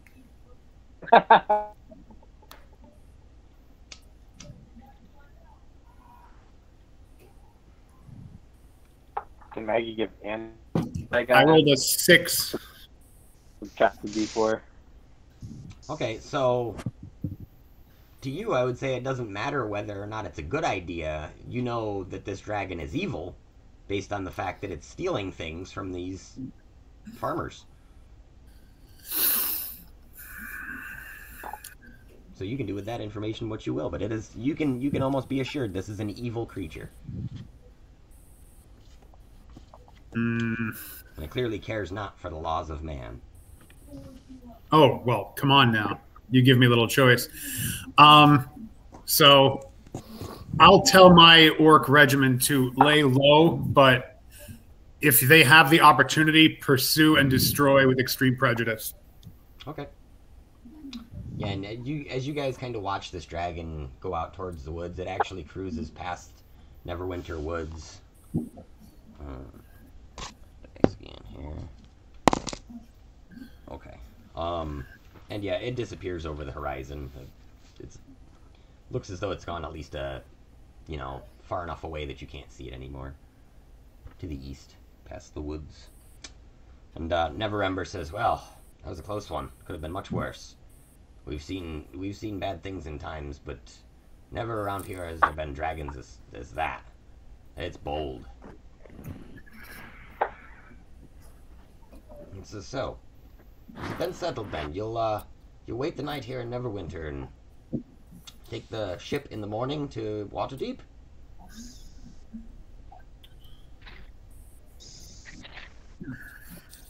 What about the orcs? Well, I don't know. They're your orcs, he says. Is there enough room on the ship for the orcs? Right. Oh no, this is more of like a yacht. This is actually my private yacht. I was having it out for repairs. It was a little embarrassing. I ran into some of the rocks a few weeks ago and along the shore trying to impress some of the girls. Are we going to be drinking champagne on this yacht? No, I'm on a boat. Gooseberry wine here in Neverwinter. Hey, Zach. Sorry. Earlier when we saw Neverember at a distance, we saw he was walking with a patrol, right? He had troops with him, correct? Okay, so I'm going to go to Neverember and say I have my battalion of orcs that are part of my religion, and I'm asking them to lay low, but to pursue the dragon if they find a good opportunity. Might it be wise for you to also send patrols out and perhaps join forces with them? The greater the numbers, the greater the chances the dragon will be defeated. So I'm going to suggest that to him. Okay. I would say make a persuasion check, but it's a DC 10. It's not very hard to persuade him of something like this. Like, he knows the military tactics when he hears them. Here goes nothing. Oh, boy. Come on, you. 12. Hey! So, yeah, he kind of thinks about it for a minute, and then he's like, very well, how will they get a hold of my troops? Will there be a messenger? We can communicate with our colleagues. So we'll inform them that your troops will be meeting up with them and joining up to take down this evil foe, this lawless foe. All right, very well. I'll make the appropriate accommodations. You'll have 50 of my best. And so he sends out a messenger to collect 50 troops to send up to. You're sending them to where your orcs are as like reinforcements. Basically, yeah. I mean, that's what I would like to do for my group, anyways. I don't want to step on Maggie's toes. Okay. Yeah, I was just gonna ask. I mean, Maggie, as long as this is going forward, I mean, do you think that you should commission your troops to support? Well, yeah, I mean, basically, like, she doesn't like the idea of pursuing the dragon, but she does like the idea of numbers, and if the dragon's going to be a threat, they might as well, go together. Thanks. It'll also help the orcs integrate themselves to the people in the area. Maybe, if anything, they'll let them settle there. Worst comes to worst. Good point. Yeah. So at this point, I guess Maggie. Valk and Maggie, make me a religion check. And let's see. Oh, sweet, 19. Okay. Sorry, my thing's being slow. Oh,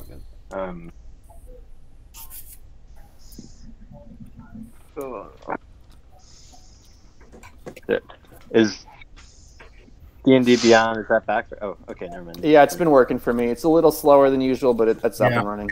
It's like, well, it's bumbling along, but yeah. They're getting their servers back online. I rolled 9. Fucking dropped a coffee on their computer at work or something. Yeah. Okay. I rolled 9 altogether. All right. So that's for my own private use. You'll find out why later. You son of a. God damn. So you hear the message come back from Ashnak, and he says, "All right, transmission received. We'll send the boys over east after the reinforcements get here. These West Coasters better know how to fight. I don't want to be carrying their asses. All right, boys, move out." And mic clicks off again, and the air raid siren slowly fades, and you can see now orcs pouring out of this poor tavern. Like, the tavern owner is literally, like, just crying outside, like, just holding his face, crying, like, I'm ruined. He's pouring gasoline in the bar. He's, like, getting ready to collect the insurance money.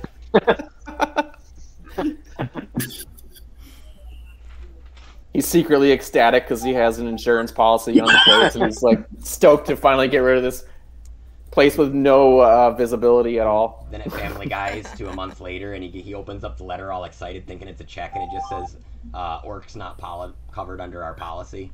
Orcs are considered an active grumsh. Active god. Yeah. I changed my mind, Zach. If I end up dying, if Volk ends up dying, I'm not going to do the Mad Max Bard. I'm just going to be a goblin insurance agent.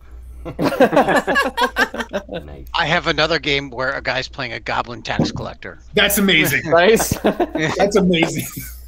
And he often loots things and says, "Oh, that's got to get the taxes share."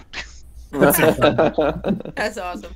So, Neverember smiles, and he's glad that it's agreed upon that you two have now forged a friendly alliance. He's happy to, in fact, have a force so fierce as the orc warriors of Orun and the black orcs of Hestia on his side. He makes like a big deal about like knowing their names and stuff. And he invites you to dinner, and he says, "There's many things to explore here in Neverwinter. If you wish to go about town, there's a few different areas that could be of interest to you. Young lady, you had said something about a library, I believe, at one point, and we have a small one growing. It's in the Dock Ward, I believe. I wish I had my Neverwinter map up, but I don't. Yeah, I was trying to find a good one. He tells you that there are also temple services available. They have small shrines similar to what you had experienced in Kalia, but they have other larger shrines too. There is a shrine to Lothander, and there is a shrine to Torm. Is there a shrine to Alistray in Neverwinter? There's only one of the small, like, kind of, like, at one of the fountains in the park where they keep, like, their smaller, like, statuaries of these, like, gods, these, like, small idols. Mm-hmm. There's one there, but there's no, like, major, like, temple too. Okay. What are the two gods? Like a brief description of it. Lathander, the Morning Lord. Yeah. And Torm.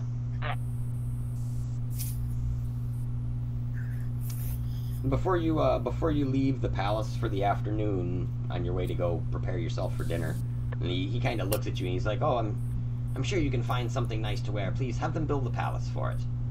And he directs you to like one of the merchants' quarters where there would be clothing and stuff available that would be befitting of a dinner at a noble's house. Sweet. And he says, "I would say before you go, fortunes are made and lost in the blink of an eye here on the coast. Neverwinter has seen its share of troubles, and I truly believe I can do some good for these citizens. I don't wish to let them down, those that toil so hard in my city streets, for they are its lifeblood. Know that I will regain my fortune one day and make use of it.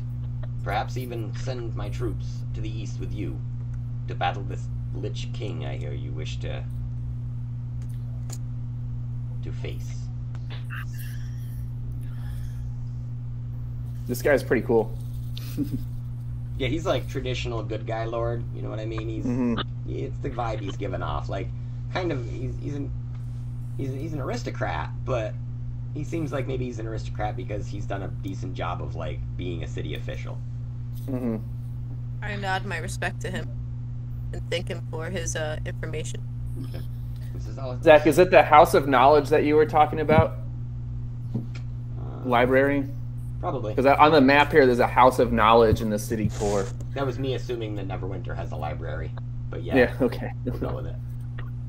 Can I ask Neverember if he has a copy of the city laws so that I can closely review them?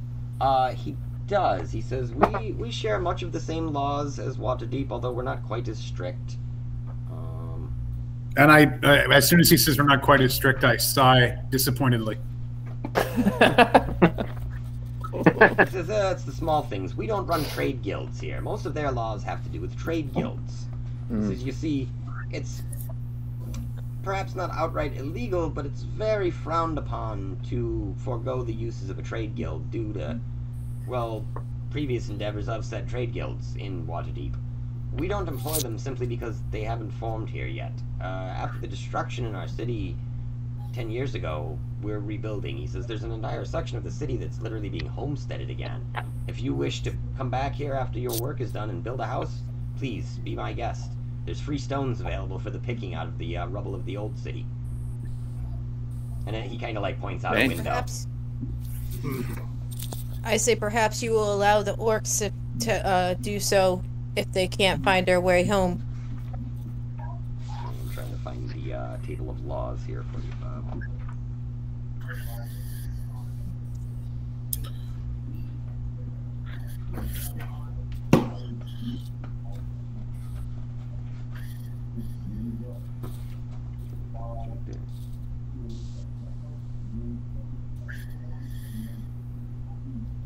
I do have a copy of it, and he'll give that to you. I'll find it for you later, and I'll put it up in a PM to you or something.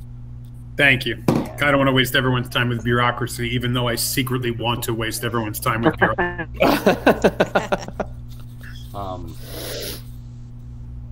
So yeah, you guys have a little bit of downtime now if you'd like to go look for anything in the city. Spell components. Do any gambling? I'm definitely gonna go. When was the last time we ate? That's a good question. I would say you guys probably would have consumed food when you first woke up this morning, because you all still had some rations and things on you. However, Yeah, the cart and horse that had a lot of things from Idril did not manifest with you when you were transported across the continent. So, like the barrels of water and those things. Can we ask the Lord if he can help us out with some provisions? Though I assure you, my yacht has everything you'll need on there. Yacht. Champagne, caviar. Champagne wishes and we're here on Never Just the staples. Yacht. you know. Yeah, What, you guys need truffle oil? And he chugs a whole thing of truffle oil. So God, I'd never stop sneezing. It'd be awful. Yeah. Okay, so Yeah, Maggie's gonna find a Hestia and Trey, and then they will do. sorry, you're cutting out a little bit, Dave. Yeah.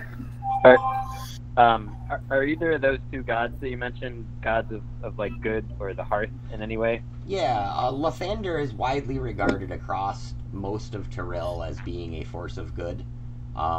She is the Morning Lord.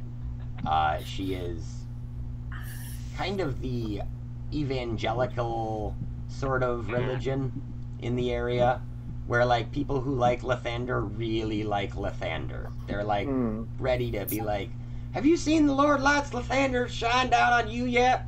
Like that's how most Lathanderites would be viewed. Cringy. Lovely. They can be. Some of them are very nice though. They're not bad people by definition. I'm pretty myopic when it comes to gods. Sorry, go. I'm gonna go. Yep. Yeah. So thank Lysander for the hospitality, essentially. Okay. Yeah, I'll keep an eye out for a fighter pit or a gambling hall, I guess. Like anywhere where I can. Tovan, you mentioned a bar. You still down to go to it? Yeah, I wouldn't mind scraping my knuckles too. So, see if we got anything we can find. We could go to Driftwood Tavern. That sounds like a place where you could find some trouble if you're looking for it. Friends Venadia and Tohan, does this Driftwood Tavern have water and gruel? I'm sure it has at least that on the menu. I hope not. Both sound appetizing. I would like to go check out. They do, but you're library. not sitting at the bar.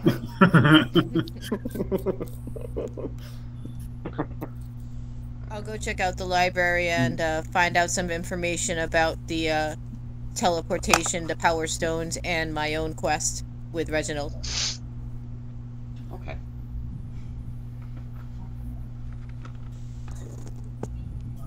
Maggie doesn't know about this whole rod thing, by the way. Unless like, as far as I know, she's completely in the dark about this, right? You heard the staff, Reginald, mention something about the rod. Yeah. But that's about it. Like, you haven't I mean, maybe you've listened to whatever he's told Jen so far. But as far as distinct knowledge of the rod, you're not like 100%. Okay. Yeah. You actually haven't really so far really messed with the Rod of Immobility at all that you've got. I had an idea during battle, but it didn't. The things really that I was hoping to respond to didn't happen. I'll be right back, guys. Okay. So looking for Tohan's fighter pit.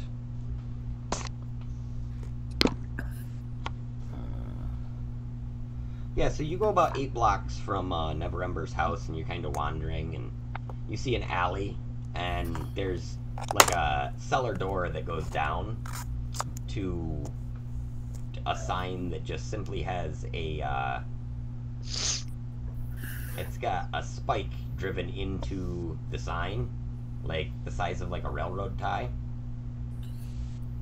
And there's no words on the sign, it's just literally like a spike. And you're like, seems like a decent place to drink. This way, gentlemen. There's no lights on in the doorway or anything. It's just completely blacked out. You get down to the door and like the little slider thing opens on it, and like you just see a giant set of eyeballs. And then the door swings open, and he's like, "Come on in." And standing there is the largest Leonin you've ever seen. Like a guy, he's got like a lion's face, and he's just like a large humanoid. But he's clearly the bouncer for this establishment.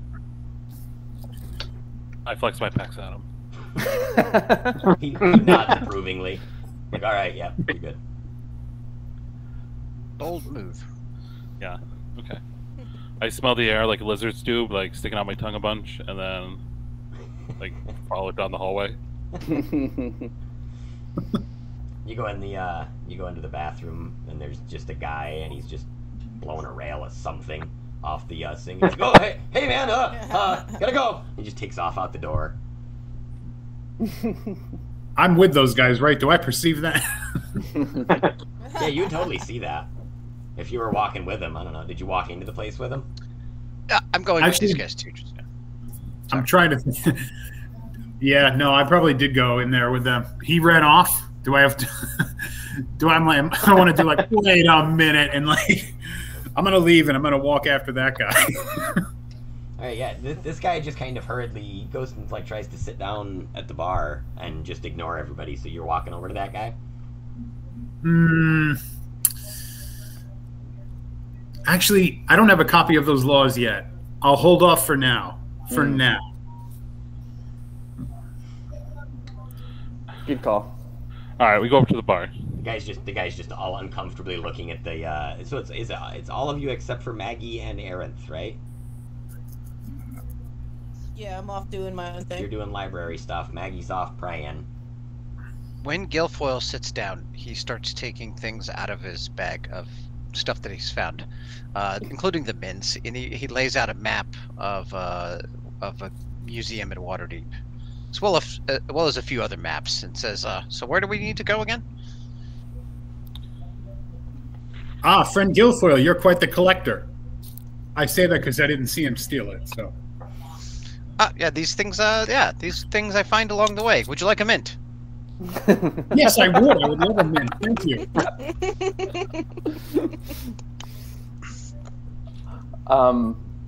Venadia kind of props her arm up on the bar in such a way that the insignia on her shoulder is visible to the barkeep, and slaps a gold piece on the counter and says, "A round of ales for me and my men here." I say water for me. I'll take his ale. Alright, so a round of drinks is brought, and he kind of looks. This bartender, he's a large half-orc. He kind of looks you up and down, bites the coin, and the coin bends slowly, and then he looks at it for a minute, throws it behind him into a little, like, kind of metal vase thing, and it just clang, clang, clang, clang, clang, clang, clang, really loudly. He's like, "Well, what brings you folks into the bar tonight, That's the orc's voice.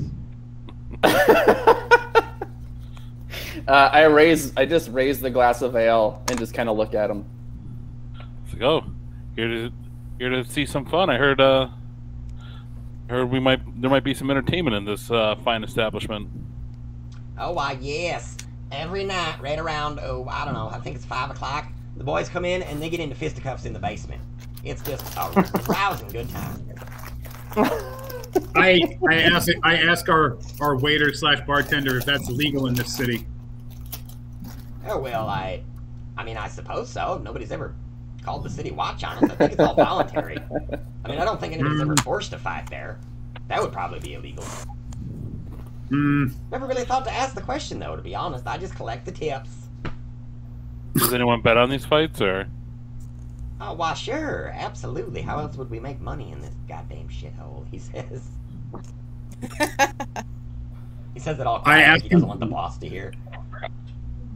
I ask him for a bowl of his plainest gruel. You got it, coming right up, sweetie.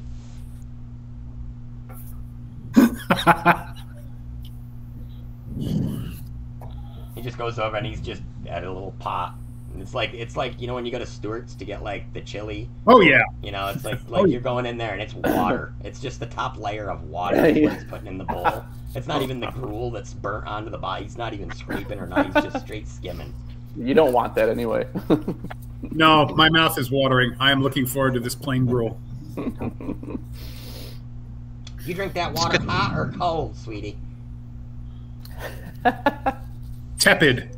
Tepid, coming right up. And he just takes a pitcher that's been sitting there, pulls some flowers out of it, and just carries that over.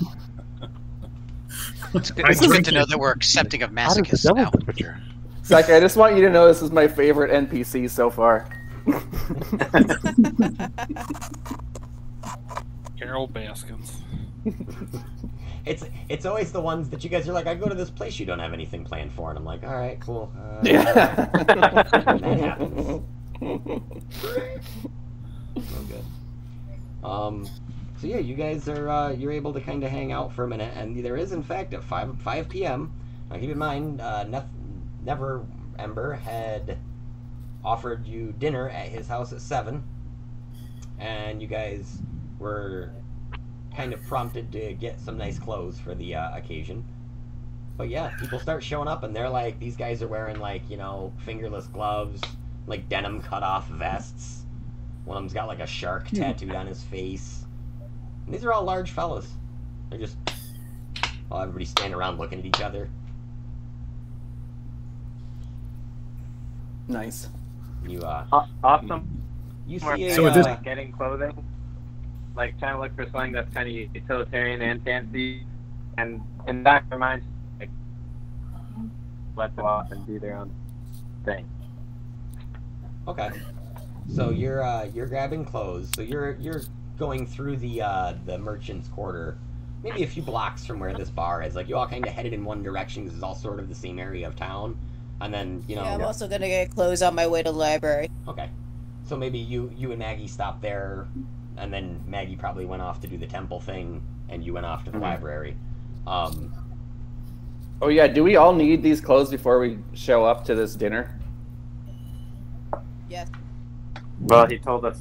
I mean, I mostly wear loincloths anyways, and Yeah, I mean, need is a strong word, but may want to have. He's paying for him. Yeah, True. Guilfoyle looks through his pack of stuff to find, did he find clothes? Yeah, you actually have some clothes that are left over Perfect. from your. That I offer a Valkyrie an orange to go with the scroll. I look at the orange and I say, this is too colorful and too flavorful. Please take it back.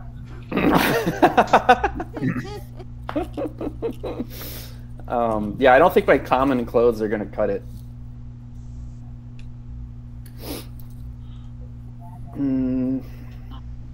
What time? How long? It's 5 o'clock. You said right now. Yeah, it's 5 o'clock, so there's about 2 hours until you're expected back. And it's not like a long walk. It's like you only walked like maybe 15 minutes into town. It's gonna be hard to get fighting drunk, get our asses kicked, get our clothes, and get to dinner in time. So well, if you ladies want to go clothes shopping, go ahead. But I'm gonna fight something. Yeah, I'm thinking we're gonna skip dinner myself, unfortunately. since I'm already eating this delicious gruel, wait, have I finished at this point? Can we say that I've finished? I wolfed it down. Sure, yeah. That's probably the only way you eat, right? Yeah, like It's no just time to, wasted. Yeah. It's like burning. Yeah, it's not- you're not trying to taste it or I'm just- anything. I'm just, yeah. So I look around and I say, well, now that I've drunk this water with dead flowers in it and eaten this deliciously plain tepid gruel, I think I'll take my leave because I'd rather curry favor with the local lord than not. And I'll leave the tavern and I will try to find something suitable to wear to the aristocrats' little dinner party. I guess it's just the cool kids then. I hear that and I nod in agreement. Alright, so Arianth, back at the library, you're able to find the section that describes the detailed history of both Neverwinter, and you're able to find a book that Reginald proudly proclaims, and loudly in the middle of the library proclaims, "Oh, look, I helped write part of that. See, it says so right there, Reginald Stafford." And everybody kind of turns and looks at you like, "What the hell, lady? Why are you yelling? And why do you sound like a dude?" I admonish Reginald and tell him to speak softly. Oh, sorry, the library. Sorry, I don't have eyes. I forget where I am sometimes. But the book, he kind of paraphrases the book to you and explains how, well, much of it is the same information you knew from before, but this explains further that the rod has been intentionally designed to scatter. It is a safety measure so that it will never fall into the wrong hands. So whomever created the rod has built it in as sort of a safety precaution so that nobody will ever have that much power again. It seems to be almost like a warning to not collect all the parts. That seems to be the general overtone of the book that you find about it. And in the history of Neverwinter, there's actually a modern... This is like a... it's like a modern biography of Neverember. And you read up on it, and you read that he does have a son named Rainier, who had traveled to Waterdeep a few years ago in search of his own fame and glory, looking to get out from under his father's shadow. And tabloid little, like, newspaper articles sort of things that are in this book. It was clearly, like, somebody's scrapbook about stuff that happened over the last, like, 20 years. And it's sort of like if TMZ existed in D&D. Like, it's like stuff like that about the Neverember family. Like, oh, Rainier and Dagult have a giant falling out. Rainier leaves for Waterdeep. Like, that sort of thing. There's, like, a picture. It's like a old lithograph type picture in the book of them, like, arguing. Like, some paparazzi popped up and, like, stopped and, like, scribed it for 2.5 minutes while they were arguing.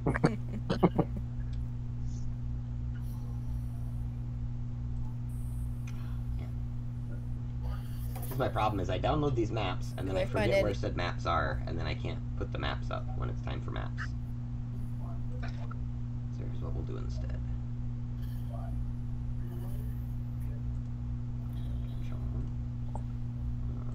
View grid, yes.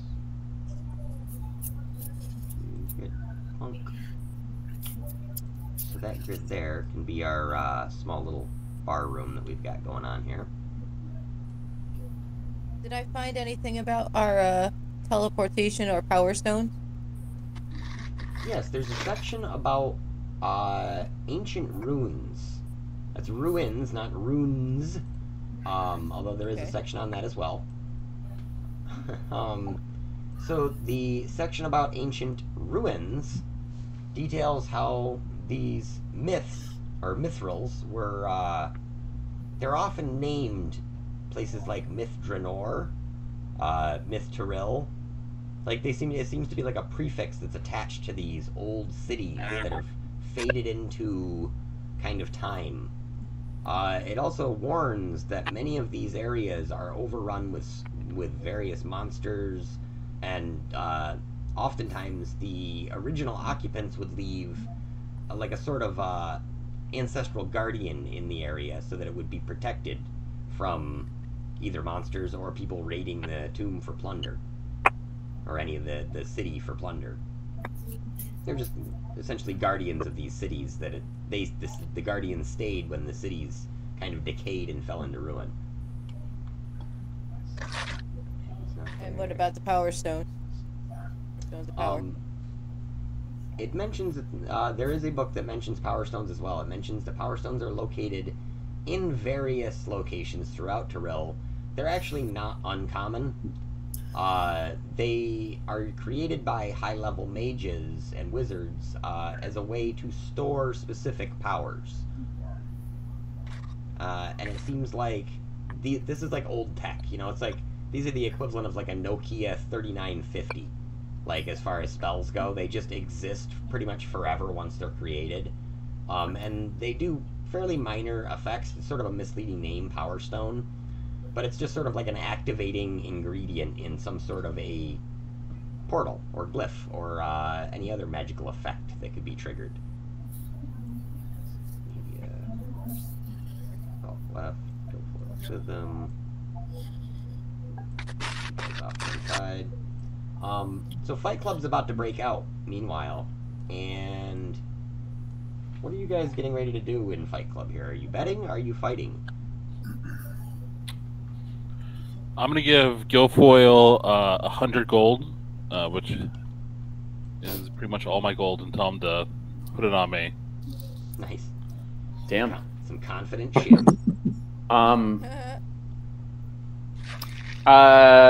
It depends how drunk I'm gonna get, I guess. I've kind of decided that when Venadia gets drunk, she just gets like fighting drunk. It's like beer muscles. Not all the time, but just like in a situation like this where she's got nothing to do with blow off steam, she might get into some trouble that way.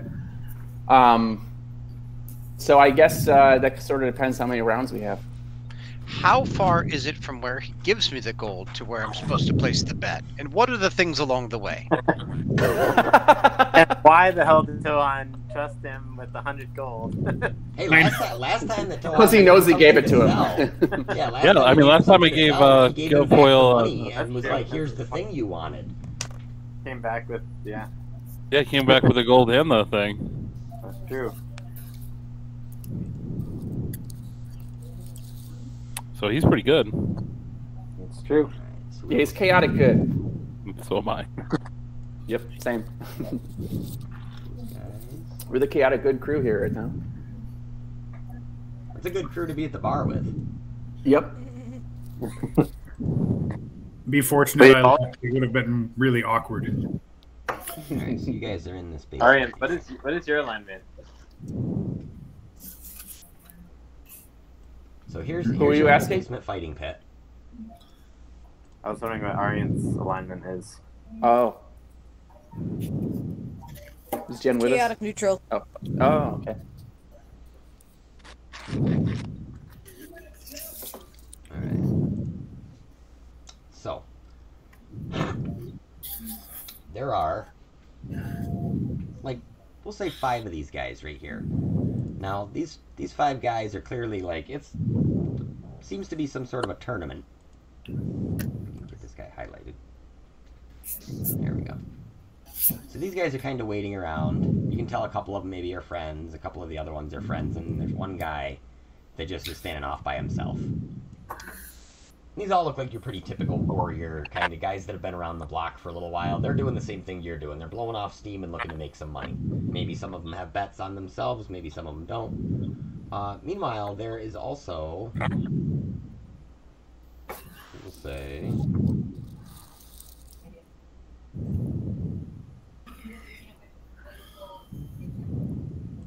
Let's see who there is. No, not that guy. I don't like him to be liches.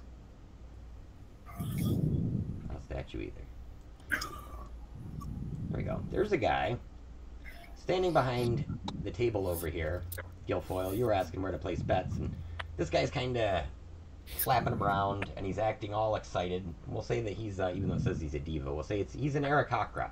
So when you go up and want to place a bet, what do you say to the Aarakocra? This winged bird person. Me bet big guy, and then I point at Tohan. Rack, me bet big guy. Got it.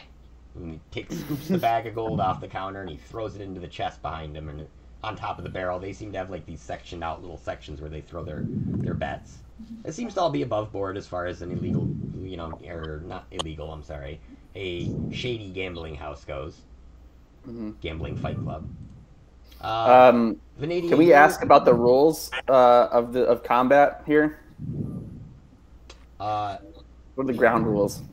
If you ask the Aarakocra what the ground rules are, you say, what are the ground rules? He goes, what are the ground rules?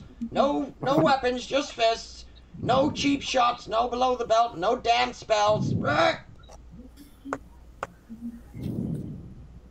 Sounds good with me. Do you say no dance spells? No damned spells. No damn spells. No damn. There are dancing spells, so. That's Brack, true. set the bar on fire last week, Brack. So yeah, other than just a few like kind of loose tables and chairs and things down here, and maybe some personal possessions of these guys, there's just these 5 dudes. So the first 2 guys walk out.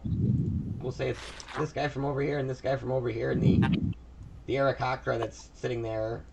He kind of calls up, and the bouncer that you saw earlier is now standing at the top of the stairs, somewhere's over in this corner here in the top left, and says, "All bets are in. All right, fighters, take your marks and go." And these 2 just proceed to pummel the shit out of each other until one of them is knocked out cold on the ground. His buddy comes over and drags him away. So he's just kind of off in the corner. And his buddy's standing there, and he says, "Right, who's next?" And this guy's just standing there in the middle, and he's waiting for his next challenger. And you can tell that. Can you describe this next guy, or the guy who just won this fight? Yeah, he's a squatty human, kinda. He's taller than he is wide, but not by much. And he fights with a kind of tactical efficiency that indicates that he is most likely the member, or was a member of some sort of like a mercenary group at one point in his life. Like he seems to know what he's doing when it comes to fisticuffs.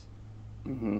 Is he armored or anything like that, or? He's got some leather pads and stuff on, but he actually shed his helmet and his shoulder pads before he got in the ring. Okay. The other guy, however, did not. The other guy didn't take off any of his armor. Still got whooped. He got his ass whooped. Yep. Armor doesn't stop you from getting punched in the face, I guess. I don't know. So I just turned to Tovan and just kind of shrug and do one of these.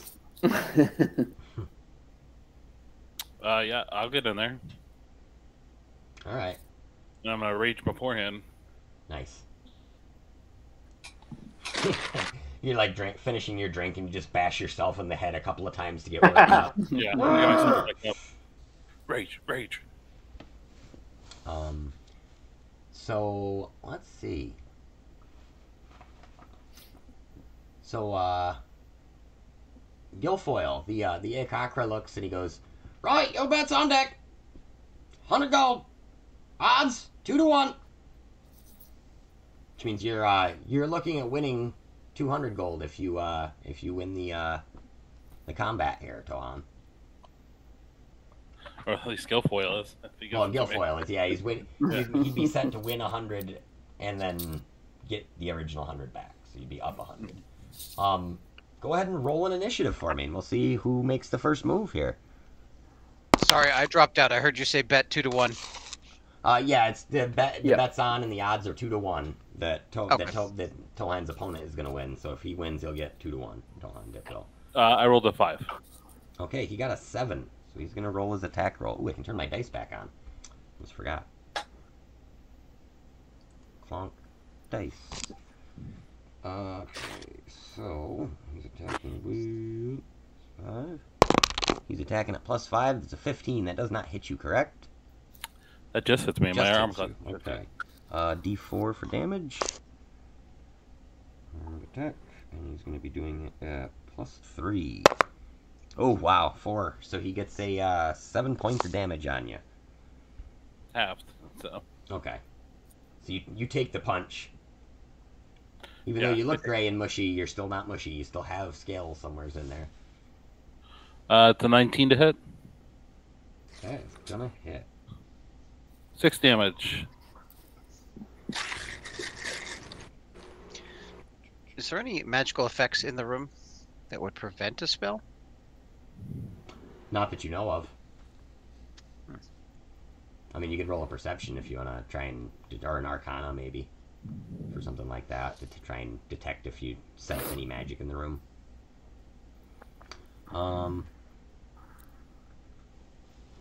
Any extra unarmed attacks, Nick? You're raging, right? Oh, that's right. I get 2, don't I? Yep. Yeah. 15 to hit.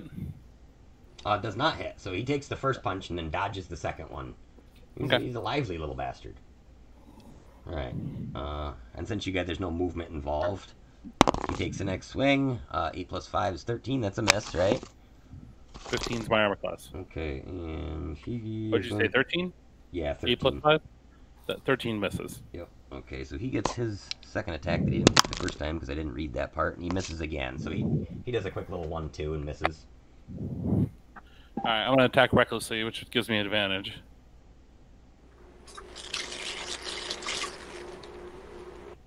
And that's a natural 20. Okay, so on a crit, you see this guy's fist coming at you, and this is like a straight like Tyson duck down. The head goes all the way down, and you stand up, catch the guy right in the chin with the back of your head, and just uppercut him. And this guy's toes come off the floor, and he lands flat on his back, completely knocked out, doing the old like mouth open snore. Nice. The Aarakocra goes, "Rah! Here's your winner!" And he throws 200. He throws 2 pouches of gold, your original pouch, and another one weighing 100 with 100 gold in it, back towards you, Guilfoyle. Oh, great! While the guy is in midair, Venadia just turns and goes upstairs to get another round of drinks. Right now, Maggie, you and Jen, when you were shopping, you were able to find some pretty nice clothing. Valk, on the other hand, is having a little bit more trouble. Valk, you're not familiar with this land's garb. You're very concerned, obviously, with what to wear to this nobleman's dinner because of proper presentation. You know, you want to be following the natural order of things, making sure that you are in your best situation. Roll me an investigation check to see where you wind up.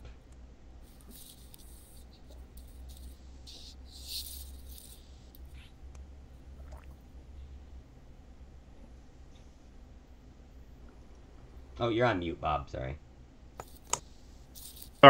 Sorry. That's one of my proficiencies, but I just rolled a 10. I'm not sure what the proficiency does in 5e. So proficiency, you would add it to your skill bonus. So it should already be added. Yeah, if it's on D&D Beyond, then it's already on there. If otherwise, okay, yeah, I rolled a 10. Okay. Gotcha. So, yeah, you find a small shop that's kind of out of the way, and it's a plain door with a single window, and it's got some clothes hanging in the window. And you open the door, and you hear that familiar ding, ding, ding, ding, ding as the bell above you rattles. And immediately, a small gnome comes running out from the back. He says, "All right then, come on in. You're running a bit late." He drags you back towards the back of the shop, and he starts immediately taking your measurements. He's just checking your inseam. He's going up your back, lifts your arm up, checks your arm and stuff, and it's like very, very intrusive. It's very like, what are you doing? He's literally got to climb up you in order to take these measurements. So he's got like his legs like kind of hooked in your armor and stuff, like climbing up you doing this stuff. As he's climbing all over me, I ask him to please not do that. Right, sorry, just be a second here. And I say to him, this is quite abrupt. What do people in this city normally wear to a formal dinner? Oh, don't worry about it. We'll get you taken right care of, he says. And at that, he goes running in the back, like just a little bit faster than his short legs should be able to carry him. And he gets back there, and you hear literally it sounds like somebody picked up a bus pan full of dishes and threw them on the ground. It's incredibly loud. And this goes on for maybe a minute, minute and a half, just deafening noise coming from the back room. And he comes out, and he's carrying with him what appears to be a detailed, custom Elvis suit. Like white with the rhinestones, high collar. He's actually got the sunglasses affixed to it via like a little piece of wire off the collar so that it's like ready to go. You can almost like step into this costume. He's like, right, so there's your order. It's all been taken care of. Okay, before walking into this place, have I seen what the aristocracy wears and what they look like, or have Not this. It doesn't, Okay. look anything like this. They wear like. So I'm No, you going. saw what the other Safe guy wore. assumption. Like they wear like these long elegant robes with some embroidery and stuff on it. So I mean, there's some similarities, but this is like the Eurotrash version of that, is what it looks like to you. I tell this gnome this is far too garish. Do you have something plainer? Garish, how dare you? He says. You know who you're talking to? I've been High Lord ever remember. I've been his jailer for at least 3 weeks now. I squint at him. You hear a voice from the back call out. You stupid little imp, get away from the customers. I've told you before. You're not working here. And this guy comes out, and he's like this old guy. He's got some spectacles on, and he's got like a measuring tape in his pocket, and he's got like a pencil tucked behind his ear and stuff. And he's clearly like dressed like an actual tailor instead of like a crazy gnome that's got crazy like multicolored robes on and stuff. And when this guy comes out of the back, the gnome looks and he goes, "Ah!" and just runs towards the other end of the store and tucks himself underneath like a rack of clothing.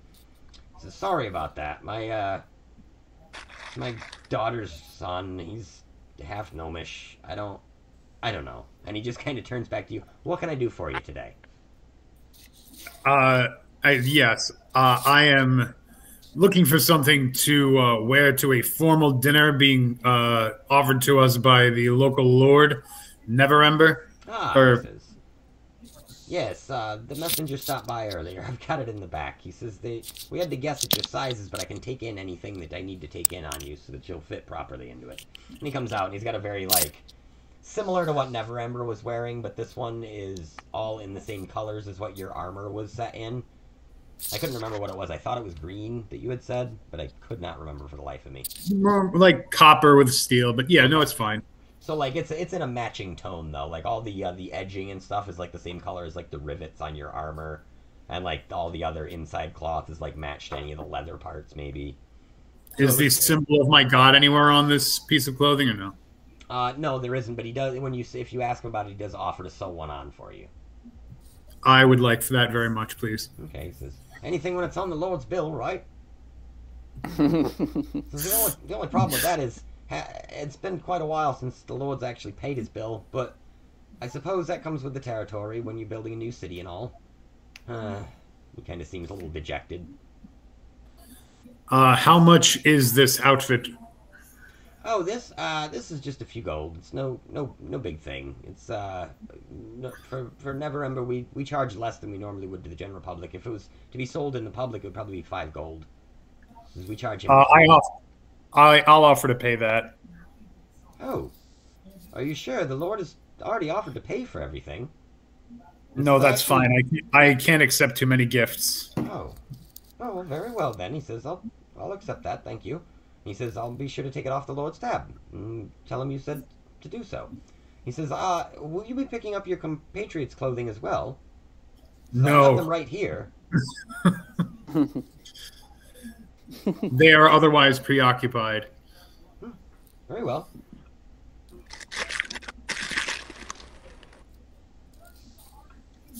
Now, Arianth and Maggie, you both were able to easily find a shop. Like, the shop that you found was, like, super helpful. They found you exactly the clothes that you wanted in, like, pretty much no time. And you got to, like, go look around the city a little bit more. You went and did your prayer. You went and did the library. And you can kind of meet up on the way back. Maybe even get a chance for some shoe shopping if you want. Put that on the Lord's tab, too. So at this point, we're cutting back over to the barroom brawl again. This guy's been completely knocked out. One of the guys seeing this is sort of backed off because his buddy just got his ass kicked by this guy and then you kicked his ass, so he's kind of like, I don't know. But meanwhile, these two are both facing off. Did you guys want to put bets on either we'll say A is this guy or B is this guy?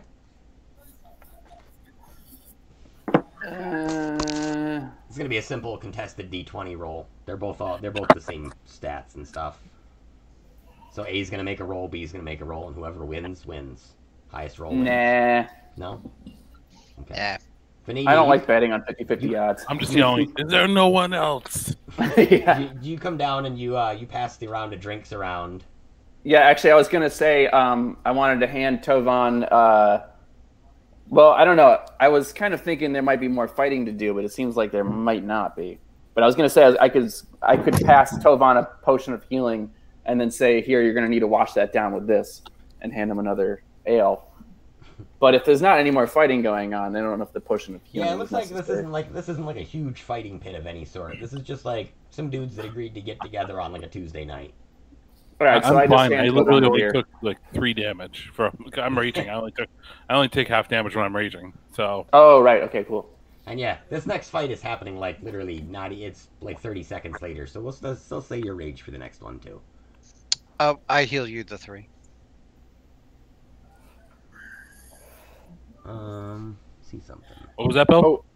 I heal you for 3 damage. I Oh. give you an orange, and you're distracted, and then you heal for 3.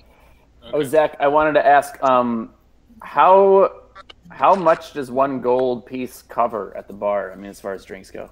We'll say 1 gold piece at this place covers a round of drinks, and the drinks are not very good. Like, they taste watered down. All right. I just wanted to make sure I'm deducting the proper amount. So I bought 2 rounds so far, so I just wanted to deduct another one. I poke my head in real quick and say my water tasted fine. Oh, hey, Get out of Zach. here, Elvis. When I meet up with Maggie, I tell her about all the stuff I learned about the stones, the portal, and our part of the staff, since she has one. Okay.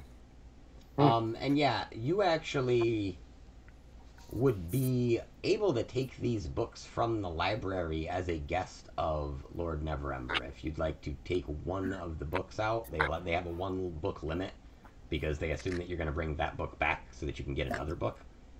On nonfiction, right? I mean, Yeah. Max 3 bestsellers a week. Wait a minute, what would qualify as fiction in the D&D world? It's just people going to an office? Okay, so there is canonically a Harlequin romance novel that is referred to in Critical Role multiple times as Tusk Love. And it is I'm not even kidding. Yeah, it's about an orc, All right. a half-orc pirate, and like an elf girl. I don't ask those guys. Zach, I'll be honest, I was going more for snark, but the fact that you had an answer locked and loaded makes me respect you that much more. Yeah, It's very racy. it's a Indeed. very racy book.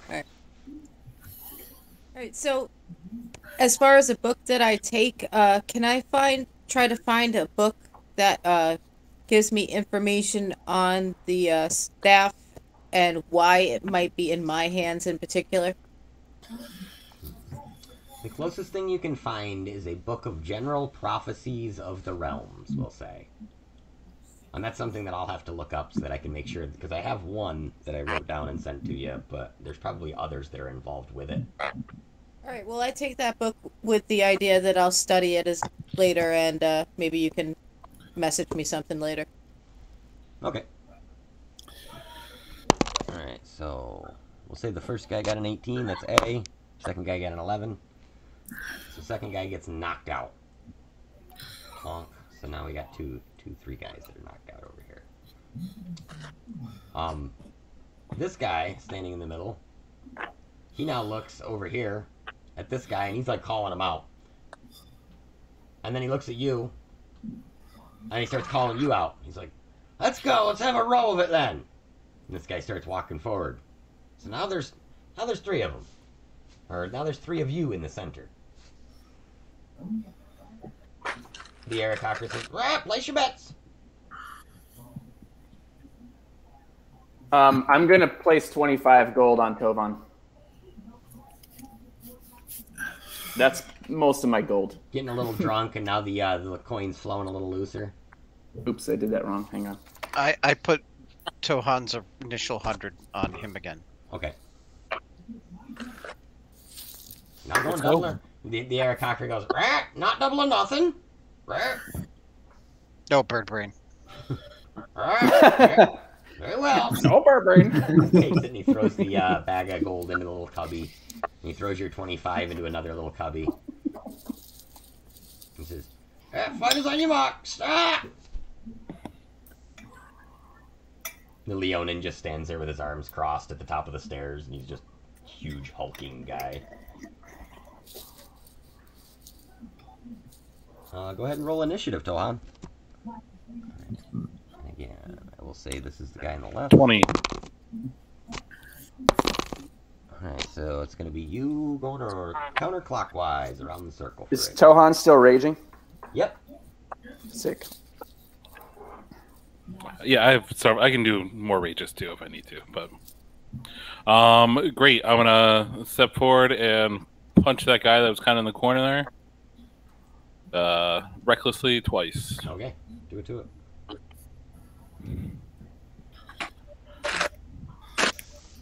So 16 to hit. 16 does not hit. Okay. And then on the second one, that's a natural 20. Okay, second guy, or this you're swinging at the same guy. The second one, again with the nat 20, you catch him right across the jaw, and he's just crumples. And the other guy looks at you and he's like, like shit. He thinks he's about to get his ass kicked. However, he gets to go now. The first guy. And he gets advantage. He gets advantage because I attacked recklessly. Right? Okay, so he's gonna do his multi-attack, which means he's gonna attack with advantage 2 times. Yeah, +5.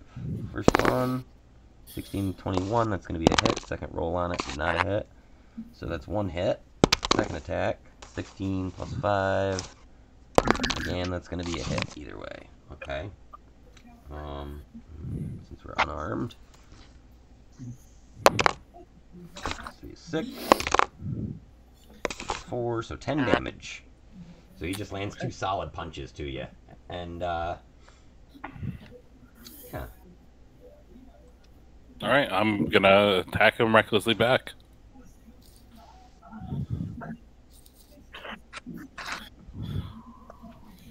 Not very good. 13 on the first one, which I'm guessing misses.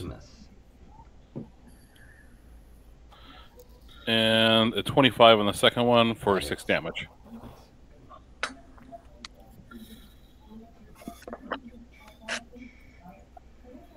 Alright, so you guys exchange punches. Comes back around to him. Does the same thing. 15. That hits, right? And he gets advantage because I'm attacking recklessly. Second roll on that. So and then his second attack. Those are both hit. Rolling for damage, 2d4 plus 6 total. Alright, so another 10 damage.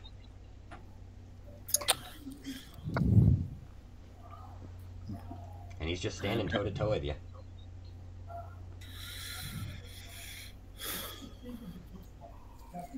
Uh, 25 to hit on the first attack. Yep. And 16 to hit on the second attack. I don't know if 16 hits, but 6 damage. 16 does not hit for the second one. What was the damage on the first one? 6.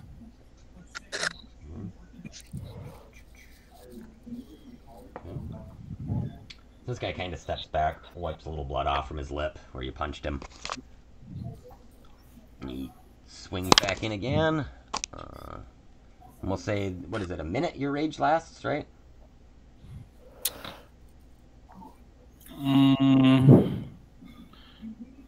No, I don't think. Yeah, up to 10 rounds. 10 rounds, okay. So you got a while then. So it's 1, 2, 3, we'll call it. So this would be like round 4, probably. So it looks like 2 more hits. Oh, 4 plus 3, 7. And a 4 plus 3, 7. 14 damage he does. This guy can fight. I'm throwing rocks tonight, Johnny.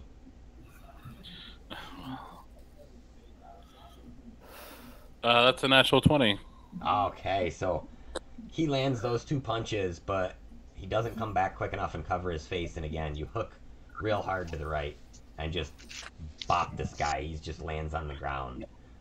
The Aarakocra throws up his hands, all disgusted. He grabs a sack of 100 gold, throws it to Guilfoyle, grabs the sack of, well, it'd be 200 gold total to Guilfoyle, so you've now gotten 200 gold off this guy total. And you still have Tohan's 100. And Venetia, he throws you a sack containing 50, so you get your 25 back plus 25. He says, should have known you bring a ringer. Get out! Get out! He starts kicking you guys out of the basement. Venetia's kind of shit-faced at this point, and like when Tovan lands that left hook, she just like kind of grabs Guilfoyle and just kind of shakes him and is like, yeah! Zach, what time is it at this point? It is now 6:30. Okay, do I have enough time to go, begrudgingly go back to that tailor, grab the clothes for my colleagues, and then go to Never Embers? Yes.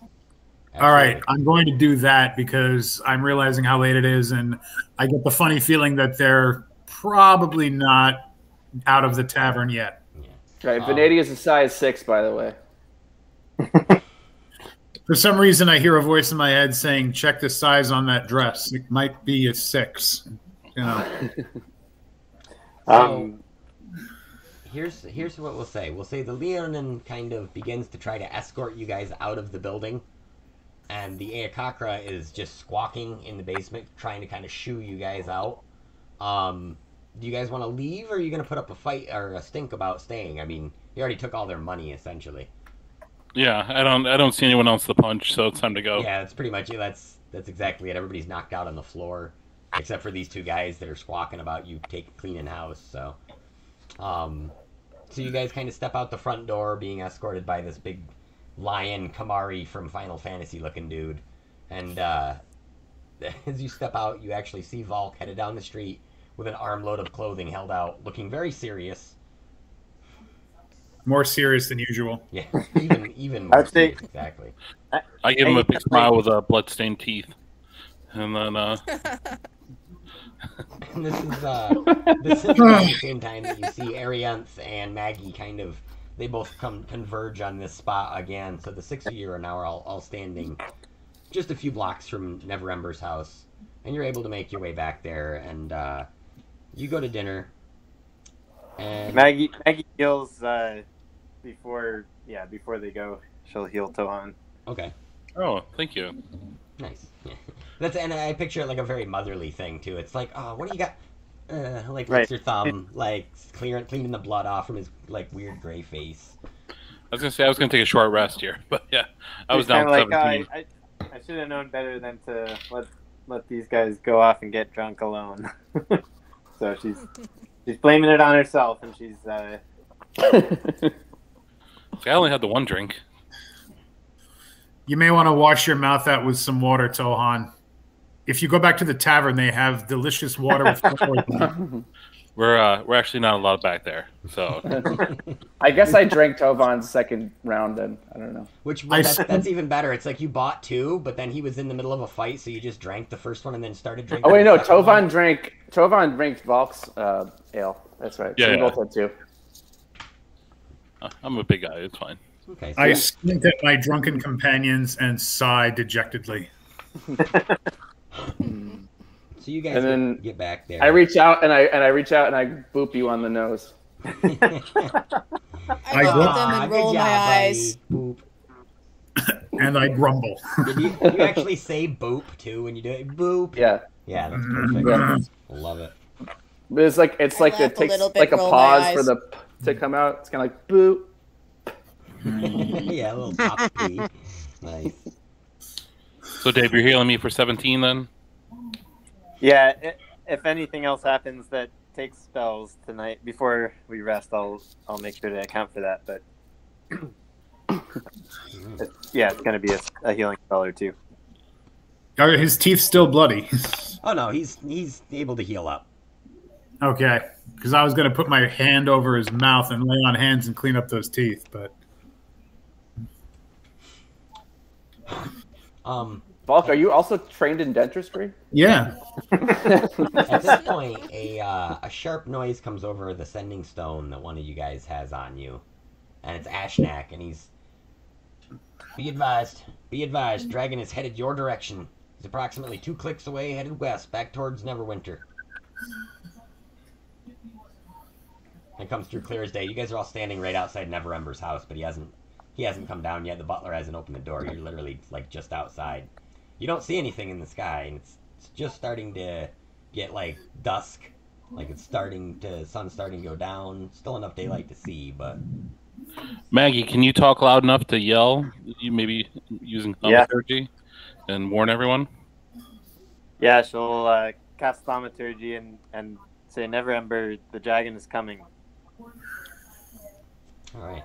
And you can actually, in the distance now, you can hear the sounds of gunfire going off sporadically, as though the orcs are still giving chase to this dragon somewhere just over the horizon. But you still don't see maybe you see like every once in a while what could be like the figure of the dragon up in the clouds at the edge of the horizon, and then it just dips back down over the horizon again, like there's some sort of a pitched battle going on in that area. So it seems like these guys are trying to engage this dragon right now, a few miles off to your east. Where precisely are we right now? You guys are in Neverwinter. Well, I mean, like where in the city are we? You're at the. See, I don't remember where I put my Neverwinter map, unfortunately. I do have a close-up of it, so let me just grab it. I mean, are we still over by the tavern, or I mean, we've met up with everybody. You guys have met up now, and everybody's kind of headed back towards Neverember's house, so you're directly outside of his house, like standing so in the front door. We're near the gate, though, ish. Yes. Do I see any of the soldiers nearby or anything? Yeah, within maybe like 20 feet, there's probably a soldier standing at a gatehouse or something near the wall, like someplace at the end of the wall. Any like officers or anything like that would be sort of briefed on the situation already, as far as our conversation with Neverember and our working together or anything like that? Make an insight check for me.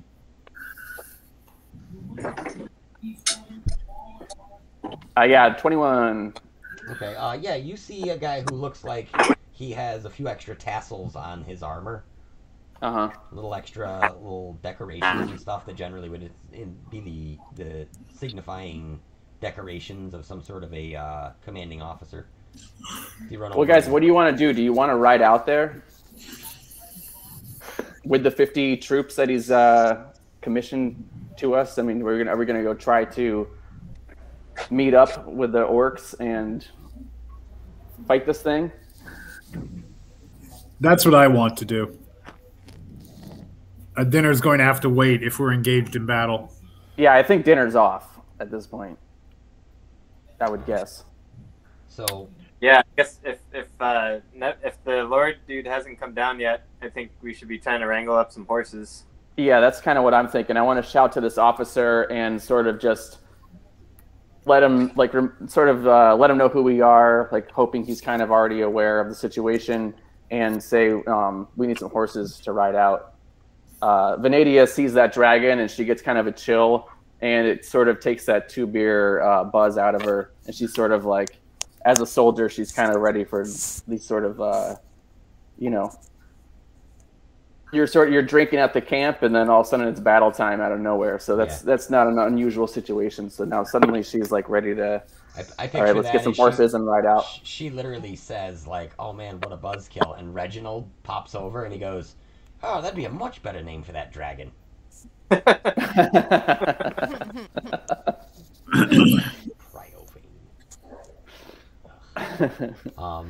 So yeah, you guys are. Let me sure that I have you all locked in here. So are you guys planning on all riding out to this battle? Is the dragon flying to us, like towards the castle, or is the dragon is it like landing? Reported. It seems like Ashnak reported in when the dragon either saw the orcs or the orcs fired on the dragon.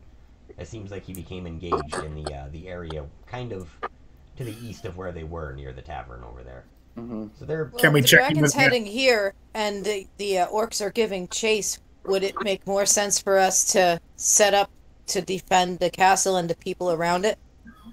Well, I mean, it's like an out. I mean, we're a pretty big distance by foot from the orcs, right? Yeah, maybe.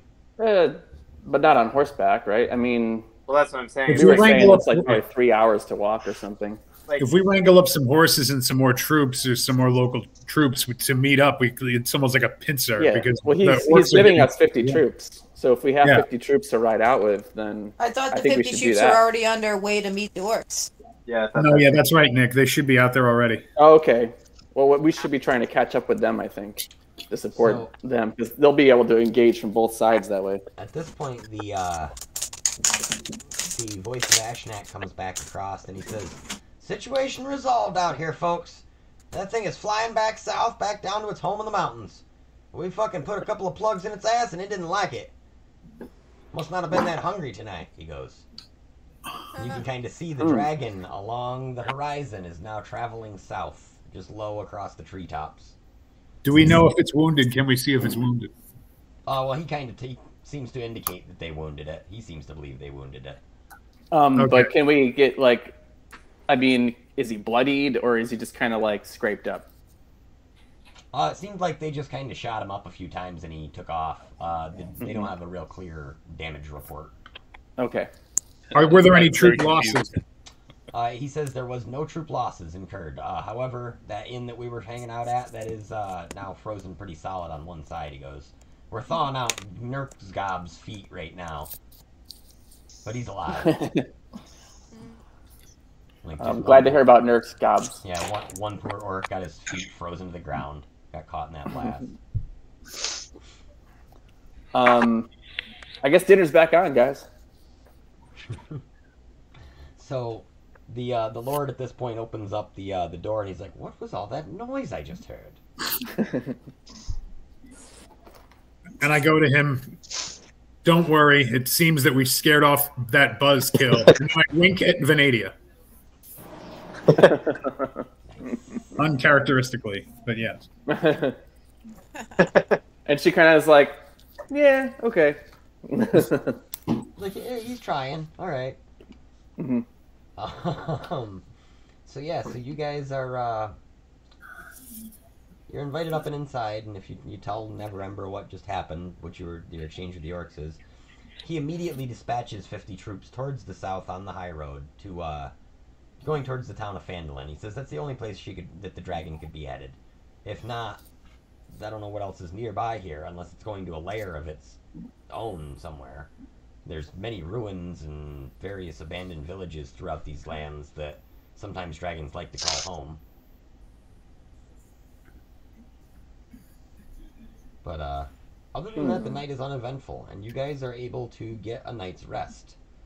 The choice is going to be up to you, and we're approaching rapidly our 10 o'clock mark. This is probably a decent spot to stop with the first episode of the Sword Coast stuff going down here. So yeah, you guys are in Neverwinter, and it would be the next morning, kind of just waiting to leave on this boat. Gil, how do you feel about going on the boat? Guilfoyle Yeah, doesn't love boats. he's probably not crazy. Bad about experience going with on boats. No. But Guilfoyle isn't afraid of anything, so. All right. this. Just not a fan. Yeah. Just And- very boring. And I imagine it would be very apparent that he just seems very something would seem kind of off when you guys are preparing for this. I go to Guilfoyle. How much did we win? Oh yeah. Here's I give him all of the gold, all 300. Oh, I throw him 100 back. Be like, that's for you, buddy. Ooh. Nice. I give him an orange or mint. Where did you get all these oranges? Oh, I pull them out of my bag here. Gotcha, the orange bag. Bag of oranges. It's like a big leather sack that I reach into and pull oranges out of. That is a DM Bag approved of item. bag of orange holding. Yeah, from Magician Apprentice. What's it, right? Series? You remember Nick? Hi. That's exactly the guy. Yeah, that's exactly the character I'm playing. Knacker, I think. Yeah. It's been a while since I read those. Yeah, I have every single one of them. I might have a few of them. I- They I've- did a spin-off that was pretty good afterwards too. Yeah, With, like, the Empire trilogy. The Merchant series. Oh, that was the Demon War saga. Yes, the second book in that was Merchant Prince, which was a very good book. Yeah. But yeah, that was Rube Avery and Eric von Darkmoor were the characters in that one. So Zach, before going to sleep, Maggie's going to cast another sending spell and just keep Idril updated, and hope to hear back from her. So specifically, she, the main thing she's talking about is looking for mithril. Is that what it's called, mithril? Mithrils, yes. And power stones in order to teleport back. And I guess mentions the dragon. Okay. Idril immediately sends back. She says, "Dragon here too. Still surrounded. Please make haste. I don't know how long will last.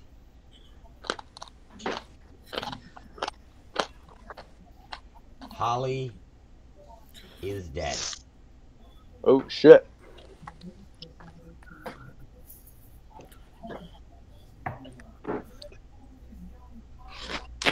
And then there's a long pause.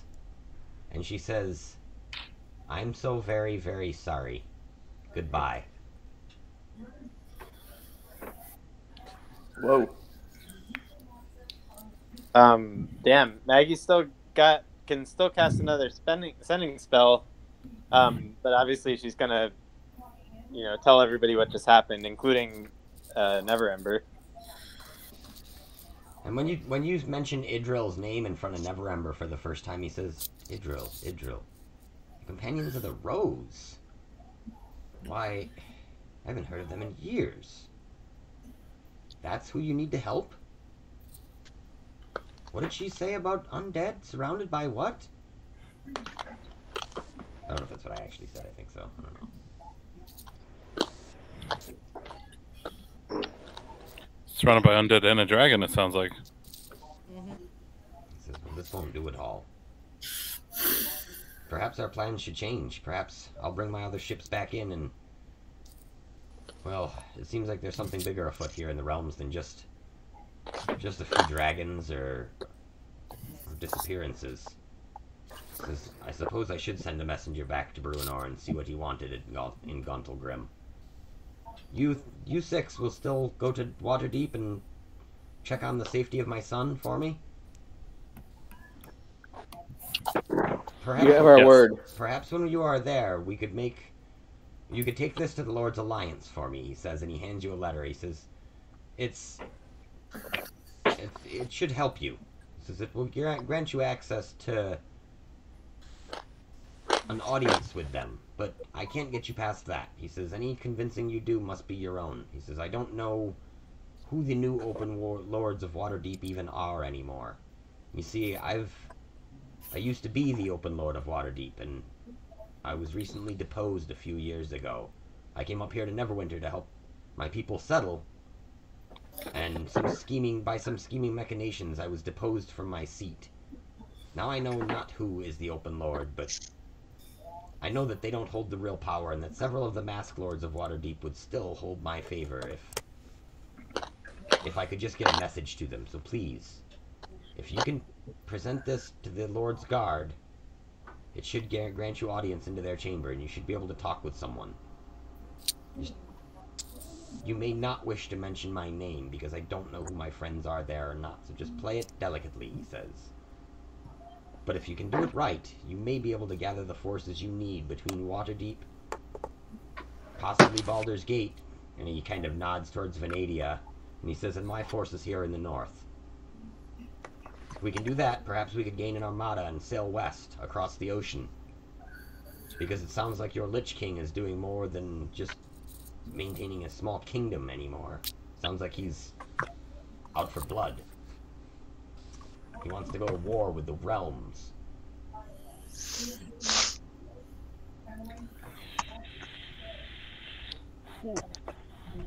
Guilfoyle, may I have an orange?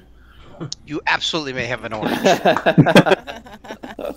I look very concerned about all of this, and I eat the orange, but I only eat the bitter outside, and I throw the sweet fruit on the ground.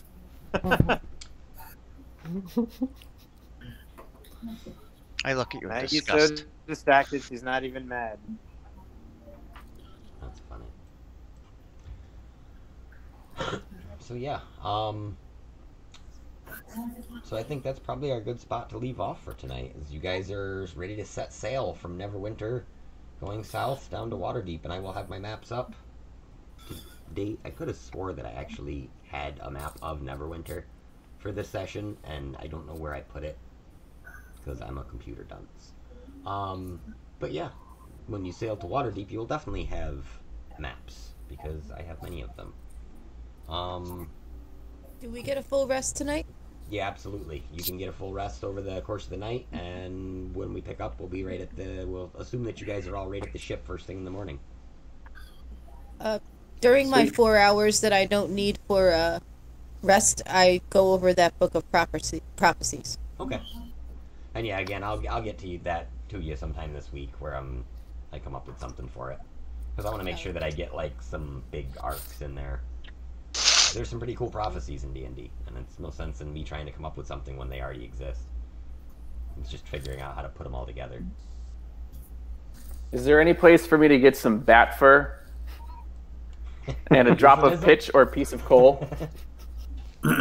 Yeah, there's absolutely a in the kind of up and coming district where everybody's building their houses and shops.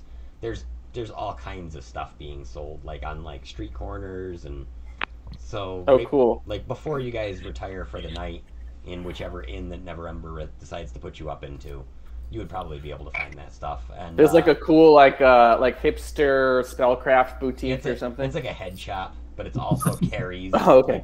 Like okay, nice. Sweet. It's like, we carry pipes and this other stuff. It's like Magic Moon, but with like actual magic ingredients. Yeah, there you go. That's perfect. Okay. I love it. That's awesome. Nice. Actual Magic Moon. Volk is going to contemplate the potential for death and lawlessness in this land, and so he's going to pray, and he's going to check in on his orc buddies and ask that they take a moment to pray as well.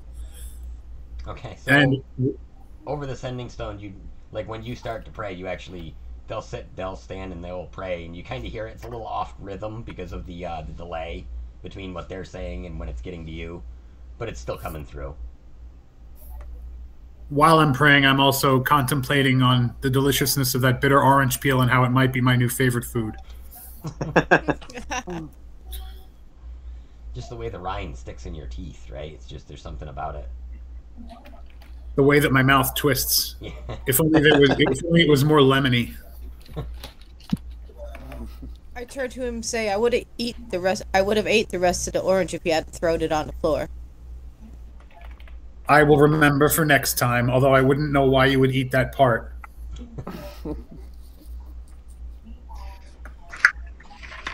Yeah, anybody else got any questions or want to do anything before we sign off for the night? Well, no, I'm gonna head out 'cause I got to get up early, but I'll see you guys next week. Yeah, thanks for running, Zach. Yeah, thank you. Hope you guys all had fun. Thanks, guys. Yep. Hope the recording came out. I'll post a link. All right, Cool. have a good one, guys. Awesome. Bye, guys. I'm gonna just kind of put a bookmark in. Like Maggie's gonna cast another sending spell before going to bed, but I'll figure out what she says. Okay, yeah, and put just that PM me with it. or something. That's fine. Because we can always do that out of session. That's no big deal. It's like stuff that happens before next time and like minute details. Gotcha. Bye, everybody. See ya. Bye.